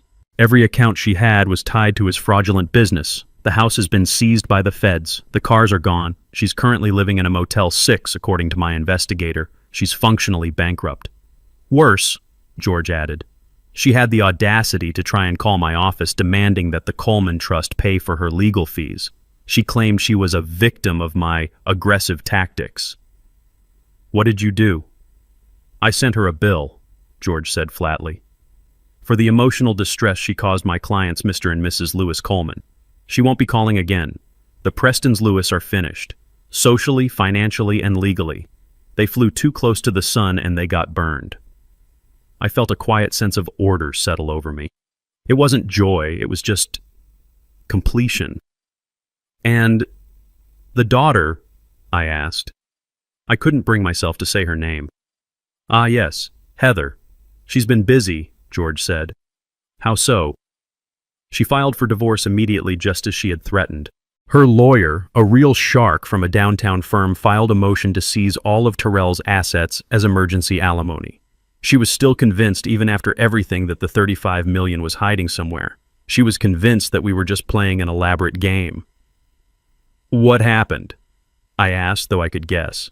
George actually chuckled, a dry, humorless sound. "It was anticlimactic. We had Terrell submit his last 3 pay stubs from the Ace Hardware store. We provided a notarized copy of his new lease agreement for the basement room. We showed his bank account, which currently has a balance of $212.48. I pictured Heather's face. "Her lawyer," George said with deep satisfaction, "quit the case this morning. He cited non-payment of services. It seems Heather couldn't afford her own shark. She has no job, no skills, and her parents' credit cards are now just useless pieces of plastic. She gets nothing. So she's left with nothing. She is left with exactly what she brought into this family, George confirmed. A bad attitude and a lot of expensive, out-of-style clothes. There was a pause. Don't feel too sorry for her, though, George added. My investigator did one last follow-up purely out of professional curiosity. She's already back on the market. She was spotted last night at a gala at the art museum trying to talk to a 90-year-old oil baron. She's hunting for her next victim. I shook my head, a small bitter smile playing on my lips. Some people never learn, George. No, Louis, he replied. They don't, but we do. And Terrell is learning. That, I think, is what matters. His words hung in the air. So, George asked, his voice softening, all business concluded. That's the end of it. The Prestons are gone. Heather is gone. Terrell is paying his dues. The last question is, are you happy, Louis? After all this, was it worth it? I didn't answer right away. My gaze drifted back out the window. Diane and Monique were still on the porch swing laughing. In the yard, I could see David, Monique's husband, standing next to our old, stubborn riding lawnmower, and next to him was Terrell. He was covered in grease. His hands were black. He had the mower's engine cover open, and he and David were looking inside. David was pointing at something. Terrell listened. He nodded.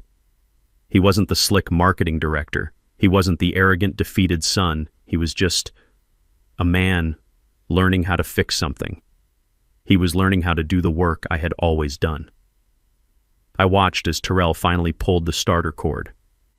The engine sputtered, choked, and then roared to life. He got on the seat, put it in gear, and slowly, carefully cut the first straight line across the grass. I turned back to the phone. Happy is a complicated word, George, I said. I'm not happy that my son is a broken man. I'm not happy that I had to destroy his life in order to save it. But, George prompted gently, I said, my voice thick. I look out my window and I see my wife smiling for the first time in years. I see my niece, who is more of a daughter to me than my son ever was, safe and secure in my home. I hear laughter here again. I watch Terrell make another pass on the mower, his face set in concentration. And I see a man out there on the lawn. I finished. A man who might one day be worth something. I'm not happy, George, but I'm at peace. And for the first time in a very long time, I'm getting there. I'm getting closer. Thanks to you. That's all I needed to hear, Louis. Take care of that family. I will, I said. The real one. I hung up the phone. 6 months had passed since the day in George's office. 6 months since the old toxic order of my family had shattered. Winter had come and gone, and now a cool spring evening was settling over the house. Sunday dinner at 124 Willow Creek had once been a performance. A tense, quiet affair where Diane and I tried to pretend and Terrell and Heather pretended right back, all of us choking on unspoken resentments and lies. But this was different. The table was set for 5. The air in the dining room wasn't heavy. It was light. It smelled like Diane's roasted chicken and the lemon pound cake Monique had baked. David, Monique's husband, was telling a funny story about a student in his physics class who tried to argue that gravity was optional. Diane was laughing, a real deep laugh that I hadn't heard in years. She and Monique were sitting close together. Monique was 8 months pregnant now, glowing and full of life, and Diane fussed over her constantly, her grief over Terrell's betrayal channeled into this new, fierce purpose. I'm telling you, Diane Gray is too sophisticated, Monique said, pointing with her fork. Nonsense, Diane countered, her eyes sparkling. Gray is calming. We can add accents. Yellow ducks. It will be beautiful. We don't want the baby to be overstimulated, do we? They looked happy. My wife, who had been a ghost in her own home, was alive again. She had a purpose. She was going to be a grandmother in all but blood. And at the far end of the table, sitting in the chair that Richard Preston had once tried to claim, was Terrell. He was quiet. He ate his food, his eyes on his plate. He had been living in the basement for 6 months, working at the hardware store for 5. He looked different. The arrogance that had defined him for so long was gone, stripped away, leaving behind a hollow-eyed, quiet man. His hands His hands told the story. They were no longer the soft hands of a marketing director. They were rough. The knuckles were calloused, the fingernails clean but permanently stained around the edges. They were the hands of a man who worked. He didn't join us for dinner every night. But Sunday was becoming a tradition. It was Monique who had insisted. He's part of the household, Uncle Louis. He does the work. He should eat with the family. He listened. He didn't interrupt. He didn't boast. He didn't pretend. He was just there. "Terrell," David said, pulling him into the conversation. "That fix you did on the attic insulation, brilliant. Our room is 10 degrees warmer." Terrell looked up, surprised to be addressed. "Oh, it was just some fiberglass batting. The old stuff was compressed. I saw a draft by the north-facing eave." "Well, whatever it was," Monique smiled at him. "It worked. Thank you." Terrell just nodded, a slight flush rising on his neck. "You're welcome." He went back to his chicken. He wasn't the center of attention. He wasn't the heir apparent. He was just the man who lived in the basement, the man who fixed things. And for the first time, it seemed like that was enough. After dinner, Diane and Monique started clearing the plates, arguing over who got the last piece of cake. David went upstairs to read. I did what I always do. I went to the front porch. The air was cool, crisp. The smell of spring azaleas. I sat in my old rocking chair, the one my own father had built, and looked out at the quiet street. 124 Willow Creek. It was my house again. I heard the screen door creak open and close behind me. It was Terrell. He stood awkwardly by the door for a moment, his hands twisting in the pockets of his clean jeans. He looked nervous. "Dad," he said. His voice was quiet. "Terrell," I replied, not turning. I just kept rocking. He walked over and stood in front of me, blocking my view of the street. He looked smaller, not diminished, just human. Can I talk to you for a minute?" "I'm listening." He took a deep breath. His rough hands were shaking slightly as he pulled them from his pockets. In his right hand he held 2 envelopes. They were standard white business envelopes, slightly crumpled. This is the first one," he said, holding out the first envelope. It was thick. It's the rent for the basement room. I'm 2 days late. I'm sorry. My paycheck didn't clear until this afternoon." I looked at him. I looked at the envelope. His rent, as I had stipulated, was his labor, his work on the house. This was something else. "What is this?" I asked. "Monique and David, they're having a baby," he stammered, not meeting my eyes. "The work I do, it's fine for the house, but they need money. For diapers, for things. It's my paycheck from the hardware store, all of it. For this month. It's $512. Please, tell Monique it's for the baby." I held the envelope. $500. The man who gambled away $500,000 was now handing over his entire hard-earned paycheck. "All right," I said, placing it on the small table beside me. "I'll give it to her." "And," he said, his voice dropping. He held out the second envelope. This one was thin. This is the other thing." I took it. It was lighter. "It's not much," he said, his voice full of a shame that was different from before. This wasn't the shame of being poor. This was the shame of being a debtor. It's $100. It's all I could save after the rent. But it's the first one." I frowned. "The first what?" "The first payment," he said, finally meeting my eyes. "For the $750,000. I know it's just a drop. I know it will take forever, but it's a start. $100. I'll have another 100 next month, maybe more if I get overtime." He stood there exposed, offering this pathetic, powerful gesture. I held the small envelope in my hands. $100 against a debt of $750,000. It was nothing. It was a joke, and it was at the same time the most valuable payment I had ever seen. I looked at the envelope, then I looked up at my son. "You're right," I said, my voice thick. "It's not much. At this rate, it will take you more than 600 years to pay this off, Terrell." He flinched, but he didn't look away. He didn't make an excuse. He just stood there and took the truth. "I know, sir," he whispered. I slowly, deliberately put the envelope with the $100 into the breast pocket of my shirt right over my heart. "All right," I said, patting the pocket. "One payment down, a lot more to go." A single tear escaped his eye and rolled down his cheek. He wiped it away angrily with the back of his rough hand. "Yes, sir." He stood there for another moment. "The faucet, in the kitchen, I fixed it. It won't drip anymore." "Good," I replied. "That's good work." He nodded as if he had just been given the greatest compliment of his life.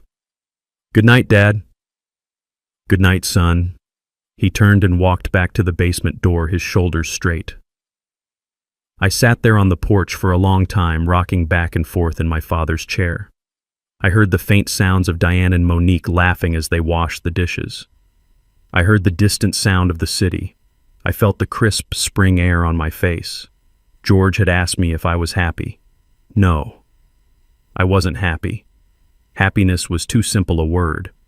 I had lost my son, the brilliant, arrogant, weak, lying marketing director.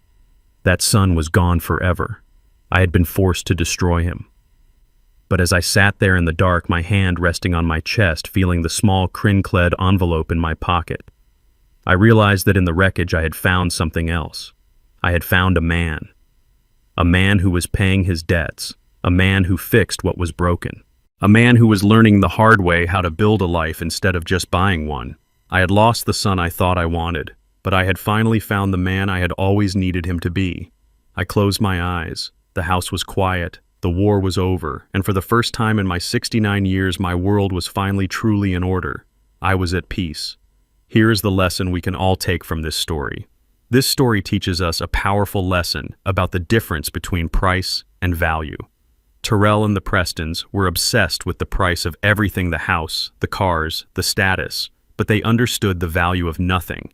They mistook Lewis's humility for weakness and his simplicity for poverty. But true wealth isn't about what you can show off. It's about the character you build in private, the integrity you maintain under pressure, and the peace you find in an honest life. Respect, loyalty, and dignity are the only assets that can never be faked, forfeited, or gambled away. What did you think of Terrell's path to redemption? And who do you think was the real villain in this story? Let me know your thoughts in the comments below. And if you liked this story and want to hear more, please remember to like and subscribe.